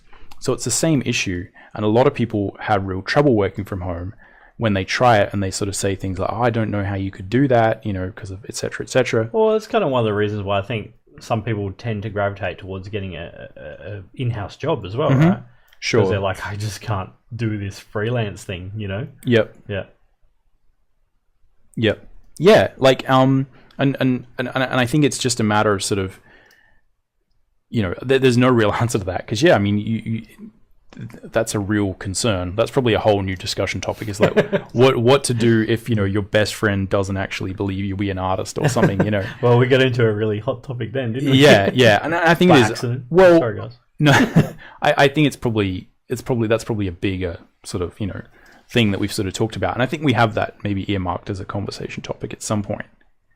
It's just how do you manage that? You know what I mean? Sure. But yeah, I think, in general, if you don't have people around you who are into the same thing as you, who aren't sort of into art in the same way, like, yeah, it's going to be hard, like you have to manage that. And you either have to create space and time and habits away from those people, or you need to sort of manage their expectations. And I'd say a lot of the time, if you're actually very clear about it, I don't think it's such an issue. I think one of the things is it's very likely to make people doubt themselves, right? It's like the real problem is if you don't actually believe that, this is going to happen, and no one else around you really believes it's going to happen, then there's a high chance that, that reality is not going to be strong enough to survive. So I think it's like, there's lots of those, there's lots of those little hacks you can use to kind of get a better feel for it. I mean, one of the biggest things that I found, for instance, when I did stuff like started recording my work for tutorial purposes, or when I started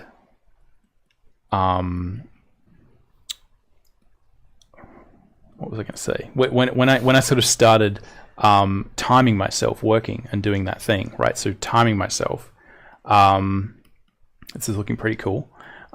Is that, yeah, timing myself, it would be shocking how much I could get done in 20 minutes, right, of actual work, that I would sort of 20 minutes would go by and I'd be like, wow, I did so much. But then if I went on Facebook, I would notice the timer, like I would get back and I'd be like, oh, wow. Oh, we're back to Tim ragging on Facebook. Facebook is the devil pretty much as far as I'm concerned. But like half an hour would go by and it would never feel as if half an hour had gone by. So there's a real disparity between when you are focused, right? Often it feels like a lot of time has gone by, but actually not much time has gone by. Whereas often when you're doing these more addictive kind of things, you can easily get sucked in for half an hour, but it sort of feels like, oh, it's just 5 minutes or something like that. Sure. So it's really important to get clear as a hack to be like, how much time am I actually spending on Facebook versus how much time, or Twitter or Instagram or whatever it is you're doing, versus how much work could I get done in that time, and to start to value those things. Because I think if you just kind of are in your head and you're like, well, I spend this much mental energy working, this much mental energy Facebooking, right? It's kind of, you think the same sort of thing is happening, but actually it's sort of, the amount of time escaping is completely different. Yep. So things like that, that's why the timer can be good, because it just makes you realize how much you can get done in an hour and how little you can get done in an hour. Do you know what I mean? And I think that's like really sort of interesting to look at. So it's, even if you don't end up always using a timer, having that as part of your sort of process of just like letting it help you observe yourself is really useful. The same thing with working is that if you record your process, one of the things that happens is that you realize when things are going wrong, it really often feels like the end of the world. Like if you're having trouble with the rocks or something like in this image, it's kind of, it seems like shit's really going down. Like it's a serious problem.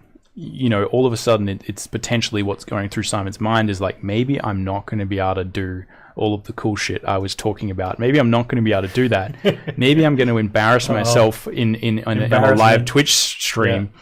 I'm like the director of CDW Studios. Surely I shouldn't be able to do that. Maybe I'll be a failure. Oh my God. Then maybe everyone will be like, oh no, and it kind of just tumbles out of control, right? And I think like you can really kind of make that feeling very big in your mind. What I found interesting is when I'd record myself doing the process, I'd kind of look at it and I'd remember this being like a really big deal. This part, and I'd be like, oh, wait for this deal where like it's going to epically go bad. And it's kind of 5 seconds passes where I do one thing a bit wrong and then I just figure out how to fix it. And I was like, well, that's interesting, because that seemed like a way bigger deal when I was in there. Sure.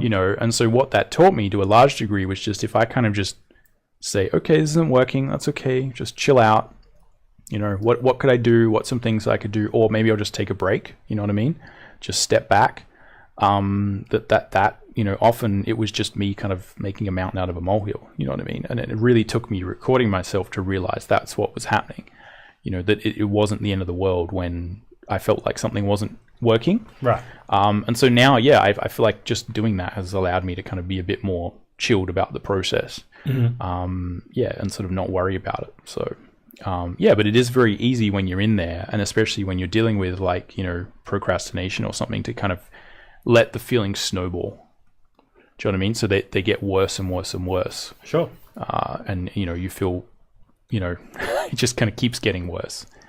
So what other questions do we have? Just above the haters gonna hate comment.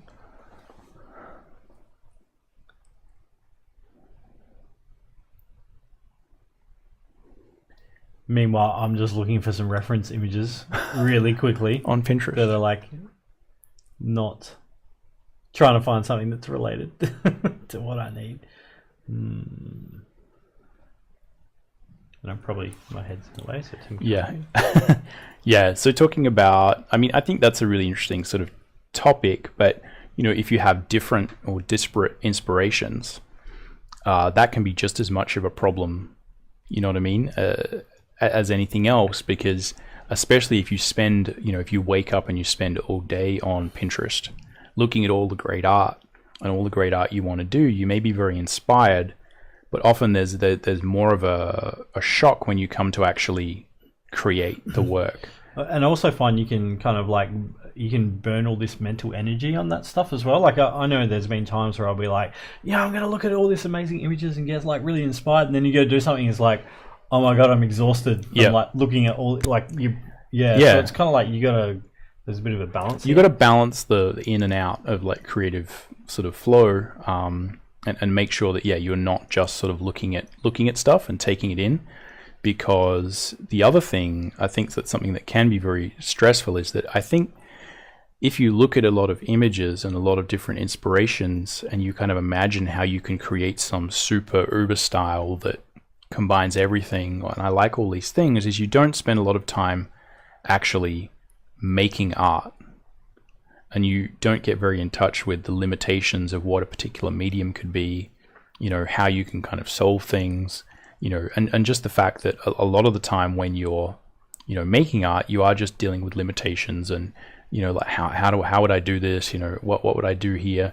And that it's not really about cherry picking. It's often about, taking quite strict constraints, right? And problems and kind of, problem solving. And I think it's very easy to kind of get in the habit of looking at art and thinking of the art that we make, and we kind of make images in our mind. And it's like you've sort of completed them already, right? So it's like you're doing that thing where you're like, oh, this is really good, I'm going to create an image like that. And if you don't just stop and then go and try and create an image like that, what happens is you kind of think about how great it's going to be. Once you finish this image, how happy you're going to be when it turns out. And so when you kind of get to the point where you sort of say, okay, I have this image in my mind, I go to create it, it starts to not be exactly what you imagined. It's worse. It's this big shock now, because it's like all of a sudden, it's like I was saying, it's not just that this image isn't working, it's that your life isn't working, your hopes and dreams aren't working, like everything kind of comes crashing down. Oh no. Well, I think that's literally what happens to a lot of people when they're in that phase where you have that real shock, where you imagine this amazing image and then it doesn't work, and then people get really stressed, you know what I mean? Because it's like, oh, my image isn't working and it's not looking like I wanted. What I'd say is that when you spend a lot of time creating, what you realize is that half the time your ideas aren't going to work out. You know what I mean? Mm-hmm. And half the time what you're going to be doing is just sort of playing around a bit more and being more creative and seeing what's happening right where you are. Talking about like what Jamie Jones said, you're going to be spending time thinking about what's happening right now. Like with this painting, like right now, if you start thinking about, I had some influence here and I had something that I was going to try and make, you know what I mean? And I have all these plans and whatever, you're going to miss... Got all the plans. You're going to miss the happy accidents that might happen, right? And you're going to maybe, get more distressed if some of the ideas you had aren't going to work out. And I think probably, like Simon, you've done this enough that if something that you originally planned, like, I noticed when you were doing the arch, like there was an arch and then there wasn't an arch and then you got this thing, I was like, let's try this. And I'm like, that's right. Not gonna work. But I think you've done it so much that when it sort of doesn't go maybe as you thought, you're just like, oh, well, cool. I'll try something else. And I think if you don't do that, if you get hooked up on that and say, well, oh no, that means my arch image that was going to be the best image ever, right, doesn't work, then no one, and it's like, that doesn't matter. Like, who cares about the arch? No one knew it was going to be an arch. No one's going to care that, the arch thing didn't, turn out how you wanted, and it's completely irrelevant. Sure. And I think the more time you spend creating, the more I think you really get into that mindset where it's like, oh, let's see what happens. I'll start painting and then it'll be really exciting because I'll see what happens when I start painting. And it's like, I don't really know what's going to happen. And that's really fun, So I think that the more that you get into that mindset, I think the more fun you're going to have, essentially. Yeah. And I think style is a big part of that. That's why I was kind of ranting about that, is when you have a lot of inspirations and styles, I think often when you are unable to kind of combine all those inspirations and styles, you feel like, oh, maybe this isn't working. But I think it's really important to just kind of focus more on what you are creating and how you can make that look really good. And I think often people who do have very good style and sort of inspiration and that sort of stuff is that they're actually not really thinking about their style. They're thinking just, how can I make a good image? Mm-hmm. All the time. And the style kind of just is part of that. So just try as much as you can to, just think about, where am I right now? How do I make the best image right now out of what I have? You know what I mean?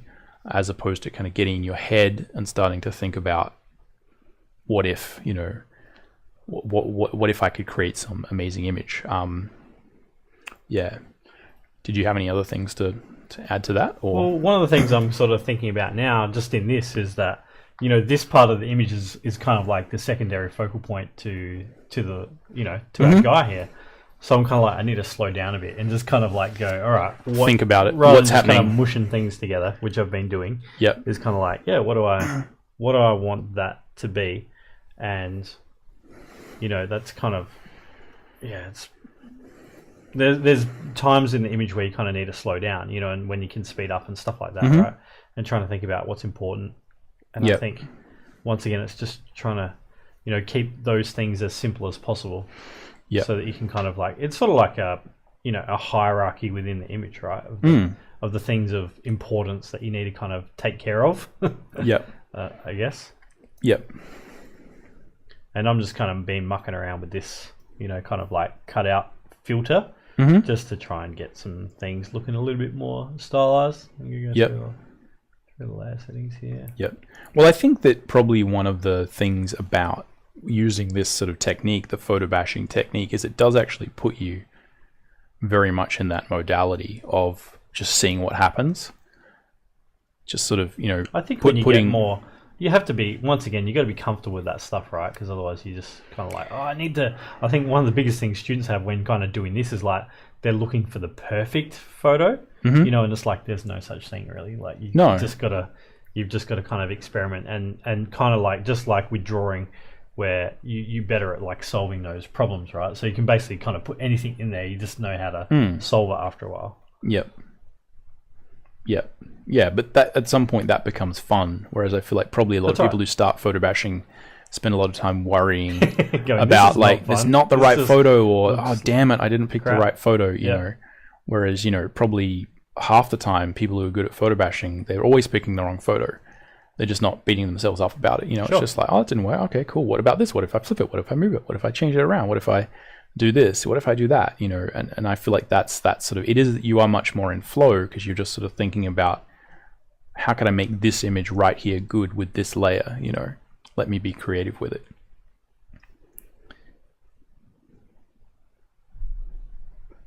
So there's a question about sort of photo reference. So let me know if I'm sort of answering some of these questions, or if you want me to sort of be like, no, you just rambled on about some other nonsense and didn't really get to the crux of my question. So if I sort of haven't answer the question enough, maybe just repost it in the chat or like restate it.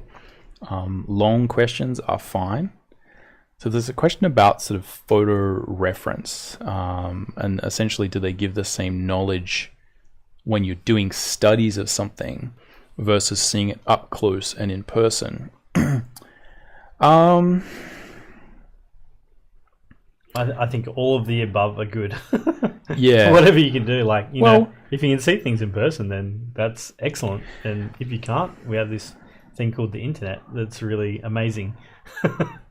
You know, and like you do a mix of things, right? And that all builds a visual library. Yeah, it's even just going place and looking at things is like studying, you know? Mm-hmm.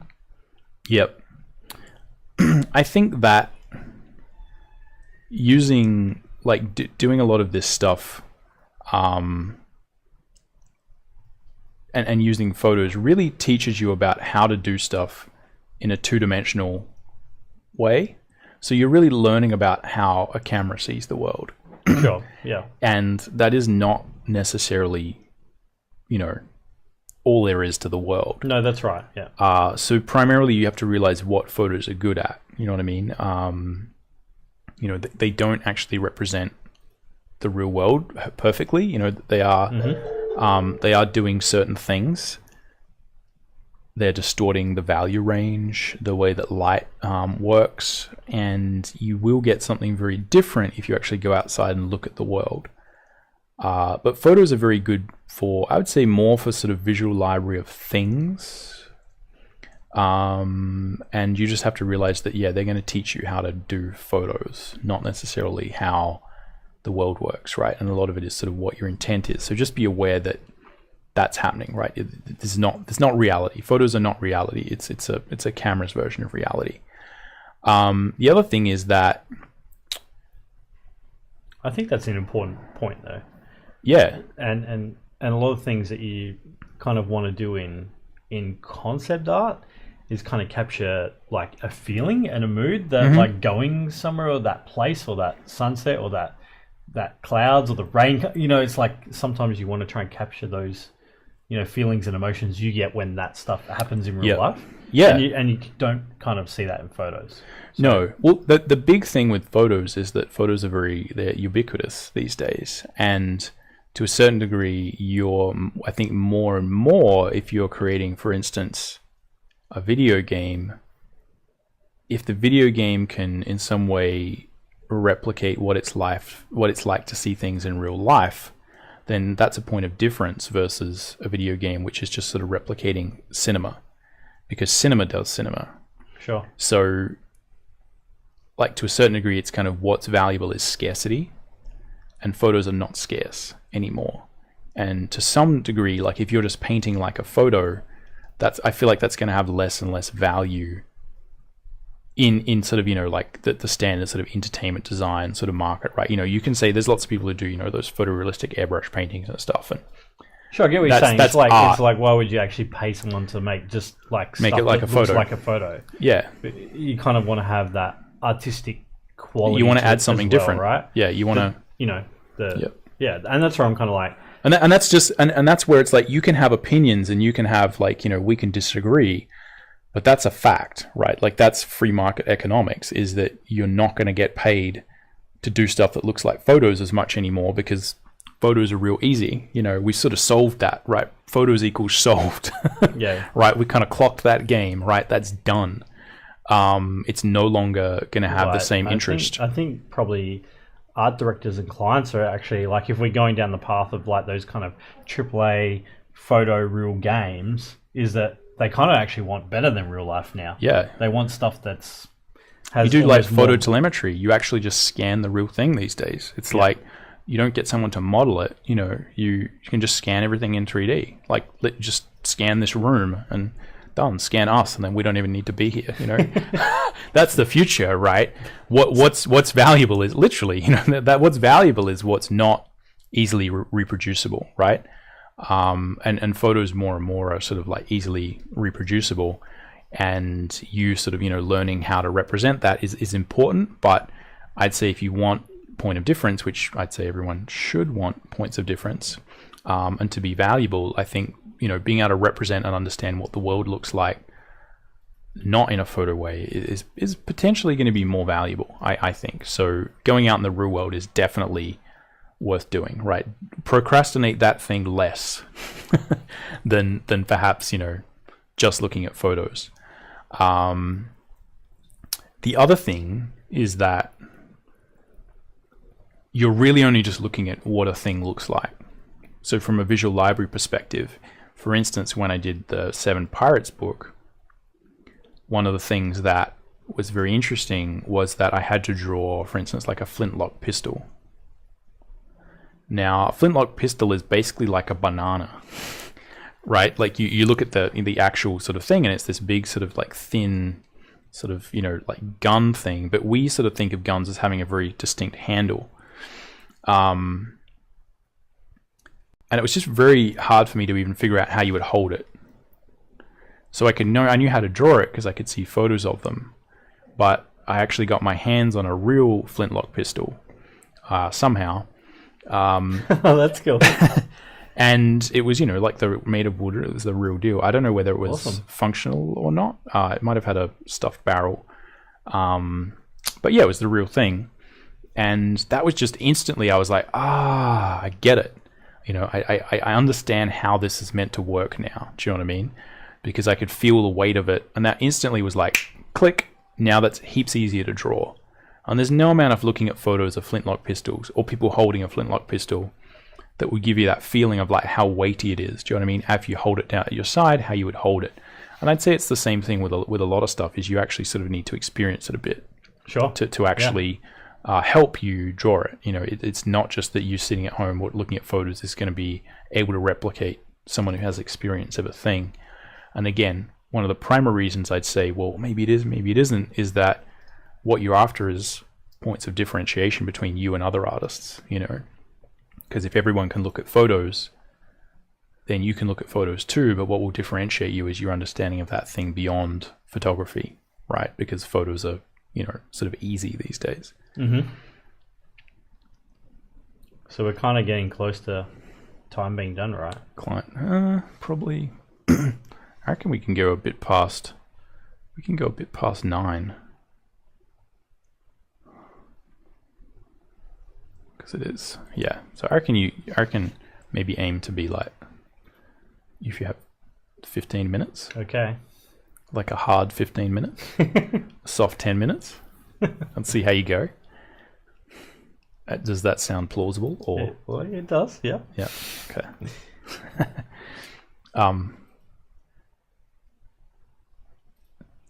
Well, I think I was reading more chat stuff. You just like answering people's questions. Yep.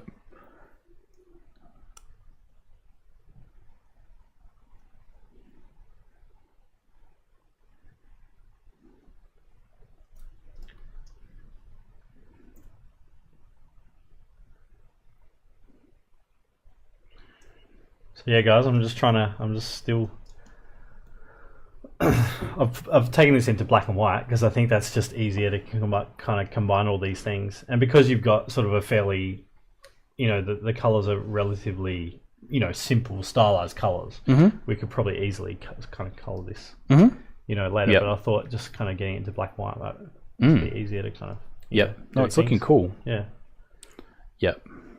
So yeah, there's a question about like stylization, because we can sort of have, anything from something that's highly stylized to kind of photoreal these days. And, is there a difference between sort of stylization and sort of lack of technique? So I'm guessing, maybe correct me if I'm wrong, but the sort of the discussion point is, where do you draw the line between someone saying this is my style, and then that actually just being the fact that that person sort of can't draw or can't do a thing? You know what I mean? I'm pretty sure that's sort of what sort of the question is sort of getting at. Sure.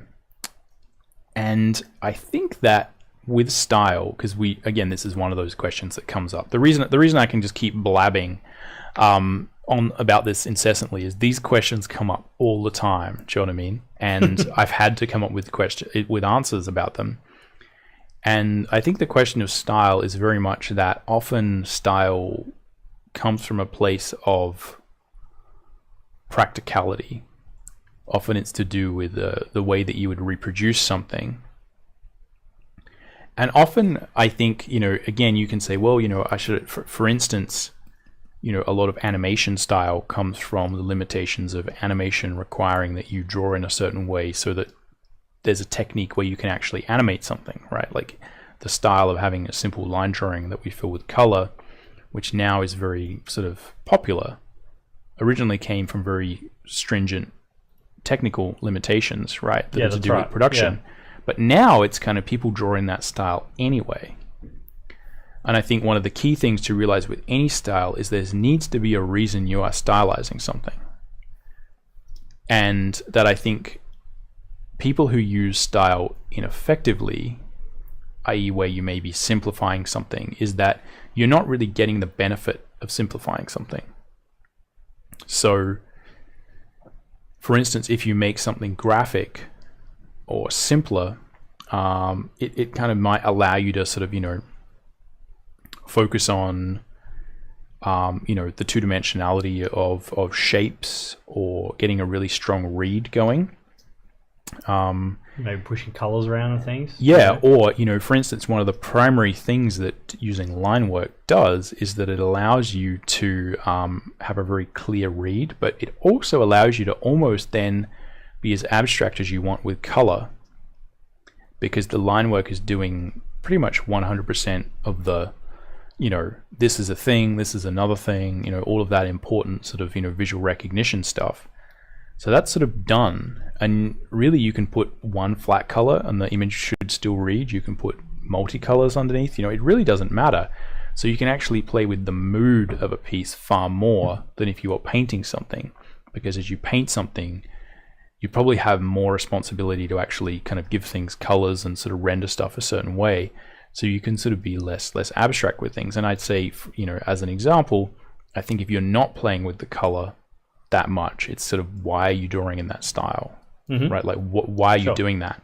So the animation style is a good example of this. Or you might have a style where people really are getting sort of graphic, or they're really pushing shapes, for instance.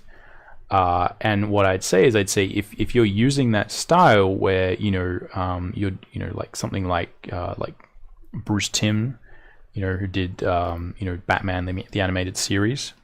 Designed awesome a lot of that stuff. Awesome stuff. Yeah. So you look at that style, and it allows you to have it allows you to kind of have quite sort of realistic scenarios. It's not sort of cute all the time, but it's very simple and it's very stylish. It sort of allows you to have a certain mood there. And I think if you kind of if you're not using that to create really dynamic shapes, for instance, right, or creating action scenes, it's like, why don't you just draw in a different style? Like, why pick that and then not sort of utilize the benefits of that style? Like a lot of animation these days has very kind of crazy shapes, right? Like crazy designs. If you want to create, a product or anything, and you kind of use that style, but you don't push the shapes, it's like, why are you doing that? You kind of have to leverage what that style allows you to do that no other style allows you to do. And I think that's when you can sort of talk about it as being, it's not just people are doing a thing for no reason. It's that you couldn't actually have that feeling come out of that image if it wasn't stylized in that way. Sure. Right. Sure. It would be impossible to do. And I think that's the key thing to look at. If people are sort of using a style and sort of saying, well, for instance, like the key thing would be, this is messy, right? And someone might say, no, that's just my style. I'm just being loose. The question is your image benefiting from being loose? Or would it just be better if you cleaned it up? And I think a lot of the time, artists who really benefit from maybe having a messier style or a looser style are actually creating imagery that couldn't really be any other way unless it was loose. And I think that's when you kind of know that the style is actually working, right? It's not just a deficiency of technique. It's not just saying, oh, I can't draw realistically, so I'm going to draw cartoony. It's like, no, I'm drawing cartoony, and I'm also drawing stuff that couldn't be done realistically. I'm telling stories that couldn't be done realistically. That's when it's a real thing, right? Like and I'd say that's where, if you need to be, which you don't need to be, no one needs to think about these things as much as I do, or answer these questions. Really thing is like, oh, just don't worry about it. Just your style will come and whatever. But I think if you need to draw a line, that's where I draw a line. Because often what will happen with students is I feel like they are in that space where they like a style, but I think when they use it, they're not actually benefiting enough from the style, and they're not sort of leaning into it enough, Right. So, for instance, with this character, this sort of, like little animal character, I'm trying to make a very simplistic style. One of the reasons for that is I can draw faster. One of the other reasons is when you have a simpler style, it's sort of possible to communicate sort of emotions that are maybe more universal, and that more people can perhaps relate to, an animal sort of character. If the animal character was rendered and painted 100% realistically, I feel like it would be harder for us to sort of maybe relate to it and imagine that we are that character. Well, you get into that kind of uncanny valley and it's the cartooniness allows us to relate to it. You know what I mean? In a way that if it was realistic, it's more that we actually sort of think of that character as being separate from us. And that's sort of something that Disney kind of worked out back in the day, right?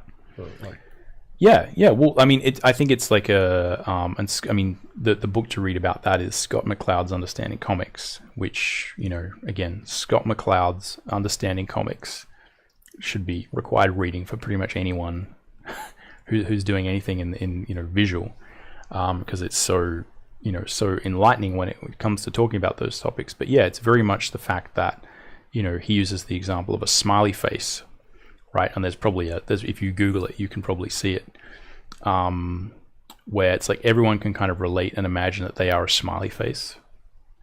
It's really completely unspecific. It just is a face, right? It's everyone's face. But the more you kind of define it and say, well, let's put hair on it, then you kind of immediately rule out everyone who's bald.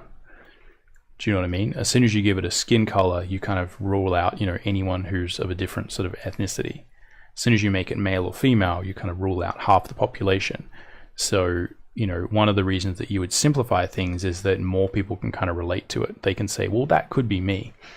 And I think that's often one of the primary, things that you want happening in a story, is to be able to kind of relate to certain characters. So having more stylized things essentially allows you to kind of relate to the characters in a different way than if it was a realistic sort of story. Sure. So that's a very long answer to that question. Does anyone else have other questions? Now everyone's afraid of asking a question. Yep. Yeah, be very afraid. I might just have an answer. So what does this look like without color? I have no idea. Or without black and white? Should we look? Let's look. I'm just morbidly curious. It's probably going to be a big mess. Yep. A dog's breakfast. That's not too bad. That's not bad. Yeah. It's amazing how when you just get the values right, yes, everything kind of comes together, It's kind of crazy how it works, actually. Yeah. Yeah, it is interesting. This is something I never do. I never ever do this. I should do this way more. It's just make sure the black and white stuff is better. Yeah, really, it's cool, isn't it? Like, I've just been mashing together heaps of things, and it's like, ooh, kind of done. Mm-hmm. Yeah. Yeah, you could probably put a grade over that would... Yeah, bring it all together. Yeah, you just use, curves or color balance or whatever and kind of, pull it together. We can do that in a sec. All right. Yeah, so again, let me know if I've answered, questions, whether you'd like me to, expand on something, or whatever. But yeah, this is looking pretty cool. Our hacked together image. Yeah. So again, it's like I feel like one of the things that there's always like a tool. That you have a little tool bag of things you can kind of plop out at the end of an image to kind of bring it together. They're coming. Do you know what I mean? And it's sort of coming. So it's like, even if, maybe Simon's like, oh, maybe this part of the image isn't working, maybe that part's working a bit better, this is really good. There's always things you can sort of do at the end of an image to kind of bring things together a bit more. Do you know what I mean? So it might be that, again, like you're cropping it a bit now. Yeah, I'm just, one of the corners feels like it's angled or something, like I've messed something up. But it might just be because of looking on did tilt it a bit. I'm looking on the side. Oh, yeah, that can be tricky. Yeah, so there's always things where you can kind of say, like, you may be working on an image, and the whole time you're working on it, you may be thinking, oh, yeah, I'm just going to crop this after I'm done. Yeah, sure. But, if you don't know that that's possible, it could be very easy to sort of get really freaked out about it or worried about one of those things. And it's just like, yeah, you can do typical film grading, you know what I mean, where you kind of put a like a light or sort of dark kind of gradient from top to bottom. Really kind of draws your eye towards the middle of the frame, and that's something that you probably see on a huge number of in cinematography. They do that all the time, to just be like, here's a dirty trick to bring it all together like that. Yeah, and immediately your eye is like, oh, I'm going to look at the middle now. Which is kind of what I was doing with the airbrush there. Yeah, totally. Yeah, and I'm kind of like trying to pull an angle in here, so you kind of really wrap around here a bit. Get some movement in the frame. Yeah. Yep. Yep. I'll start ranting again. Sure. I'll just repeat everything I said, just again.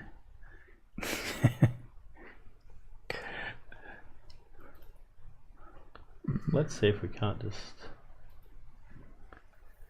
do some selective color. Yeah, we could do that. Yeah, I'd say just make it warm. Get some warm, cool contrasts going.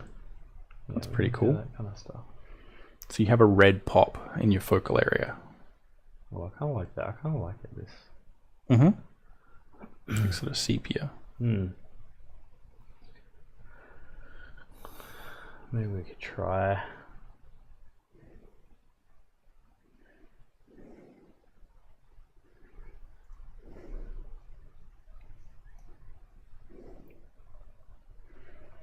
Yep, and I think it's like, it is one of those things that you kind of look forward to a little bit more. You kind of like do a bunch of this work, and then you can kind of always mess around with the image at the end. Yeah. Like Photoshop's very good at that, which, is perhaps a really bad habit to get into, because it's sort of, make lots of mistakes and try and fix them all. Yeah. Try and like unruin your image at the end. But I think often also what it does is it sort of teaches you, maybe here's some things I could have done earlier in the image.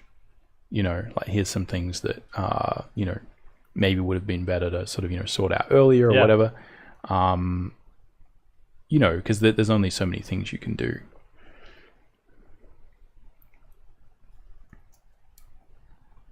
Yeah, cool. That's looking really good.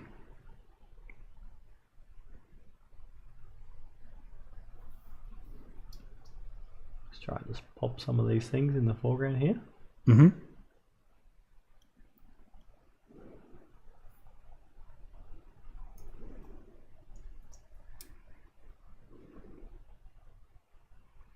Yeah, it's interesting to see all like the way that like other people use all of these adjustment tools. It's kind of like all the same stuff. Everyone just kind of does it in a different sort of way. Yeah, because I'm just like, no, you use this one, do it this way. But it's I think one of the best things about Photoshop, and I was saying this before, like sort of versus Procreate or some of these other apps, is that you really can sort of think about an interesting way to do something, and then it kind of will work that way, So there's so many different ways you can do things, and essentially they're all kind of doing very similar bits and pieces. But it is the thing that I like about Photoshop so much, because it's not the most creative tool in terms of being like a painting tool or anything. Yeah, but there can be some better ones around. Yeah, certainly. But it is so creative in that if you kind of have an idea, it will often let you do that idea. That's right. That's what makes it creative in a way that, maybe Corel Painter just isn't, because it's like, Painter lets you paint in a more natural media way, or kind of, smush brush strokes around. But, Photoshop really kind of if you learn how it works and you learn all those tools, what will happen is, they'll release some weird filter or something that, is meant for sort of photo retouches. And, us people who do concept art, and really Photoshop isn't made for us. We sort of take this program and sort of, shoehorn it into our process. It's more so now, but at the core, it's for people who are doing photo retouching. Yeah, that's right. We can use that, and people are like custom shapes is a great example of that, where like, who knew custom shapes were going to be a thing? And then, kind of you have like Sparth and a couple of these other people sort of, started playing around with them.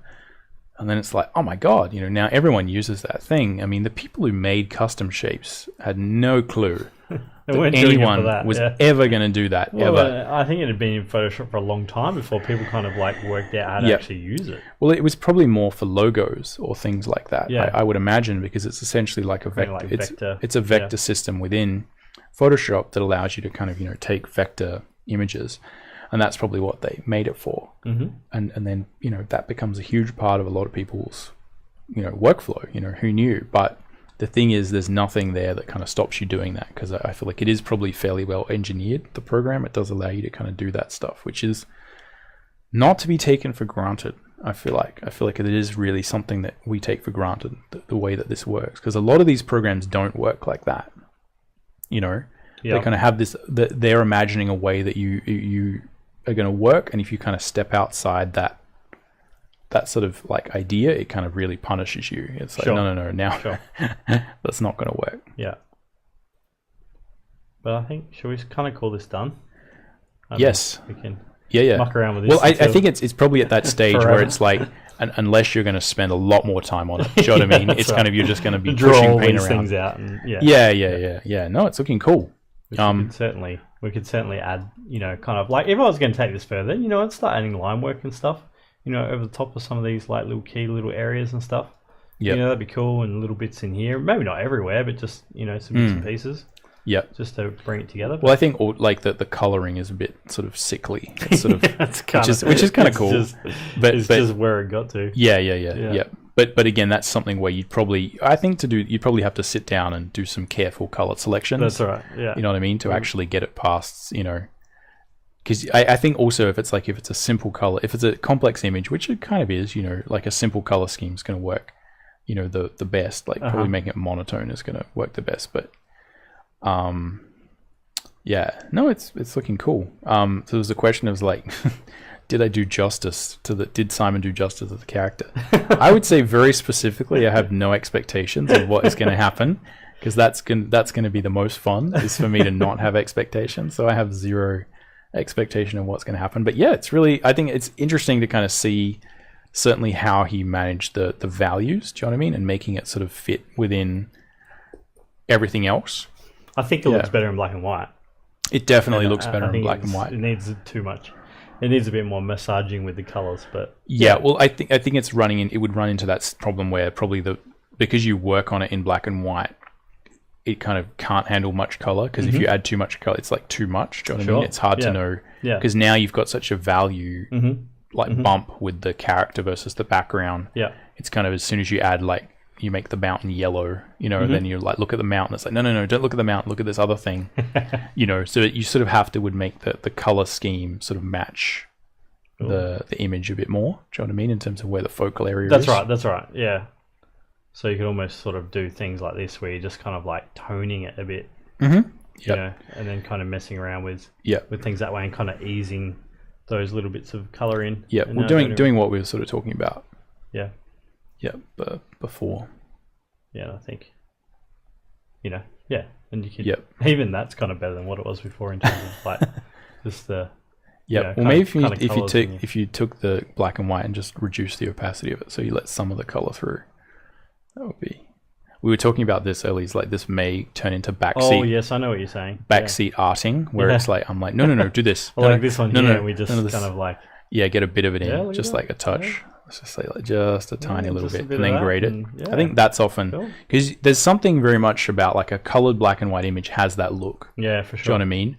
But like something that's sort of colored, but with a little bit of color variation in there, immediately your brain goes, click. This is no longer a flat Sure. you know, like sort of colored image. It's like, oh, there's some you know, stones in the background. It looks pretty cool. And then I think then you've got that ability to kind of adjust You can things from there, move right? it, And yeah, move it back and forwards. Yeah. Yeah. Ooh. Yeah, that's cool. I think it's probably like, you don't want the red to, if you make it basically has to be yellow, right? Because it's a rocky sort of Sure. deserty thing. There's no grass in there, so it kind of it's basically it's going to be sepia toned. I feel like this is getting into one of your typical toned images. It is. I'm like, how are you doing this? This is so there we go. There we go. It's greeny yellow. Yeah. Yeah. It's like That's cool. Cool. Yeah. Well, that was fun. I like the bit where I sit back and talk and someone makes an image and I get to watch. It was good. I like the fact that you were talking, so I was you could just like I was because you, you did it first, and I was like, oh man, I'm going to talk so much so that you can sit there and paint, so we can actually do it sort of in time. Yeah. Yeah. Cool. So there you go, guys. Yep. We've got an image. We have an image. Yeah. We did an image. Yeah. So yep. We'll have to post this up somewhere and things like that. So yep. But yeah, awesome. So what we'll try and do is like next week we'll try and get to some more critiques and things and do a bit more of that. We might have to do some like speed critiquing so we can kind of like get through everything. But in the meantime, we'll make a new kind of Facebook event for next week. Post your comments and images up in there, and if you got any things you'd like to talk about or images you want us to kind of like help with, then what are you going to do this week for the rest of the week? Because I'm going to maybe try and see if I can get painting in VR working, so I can actually talk about that. Painting in VR. I'm going to try that. That's what I'm going to try. I may not get to it this week, but certainly next week I'll get to it. So that's what I'm going to try and do. Cool. Awesome. Yeah. So we'll see how that goes. This week I'm painting interiors for class and stuff. So that'll be getting into perspective and things. So kind of line work and perspective and awesome. All that kind of stuff. Good. So should be fun. Yeah. So awesome. All right. Okay, guys. Thanks, guys. We'll catch you around. Okay. Bye. See you later.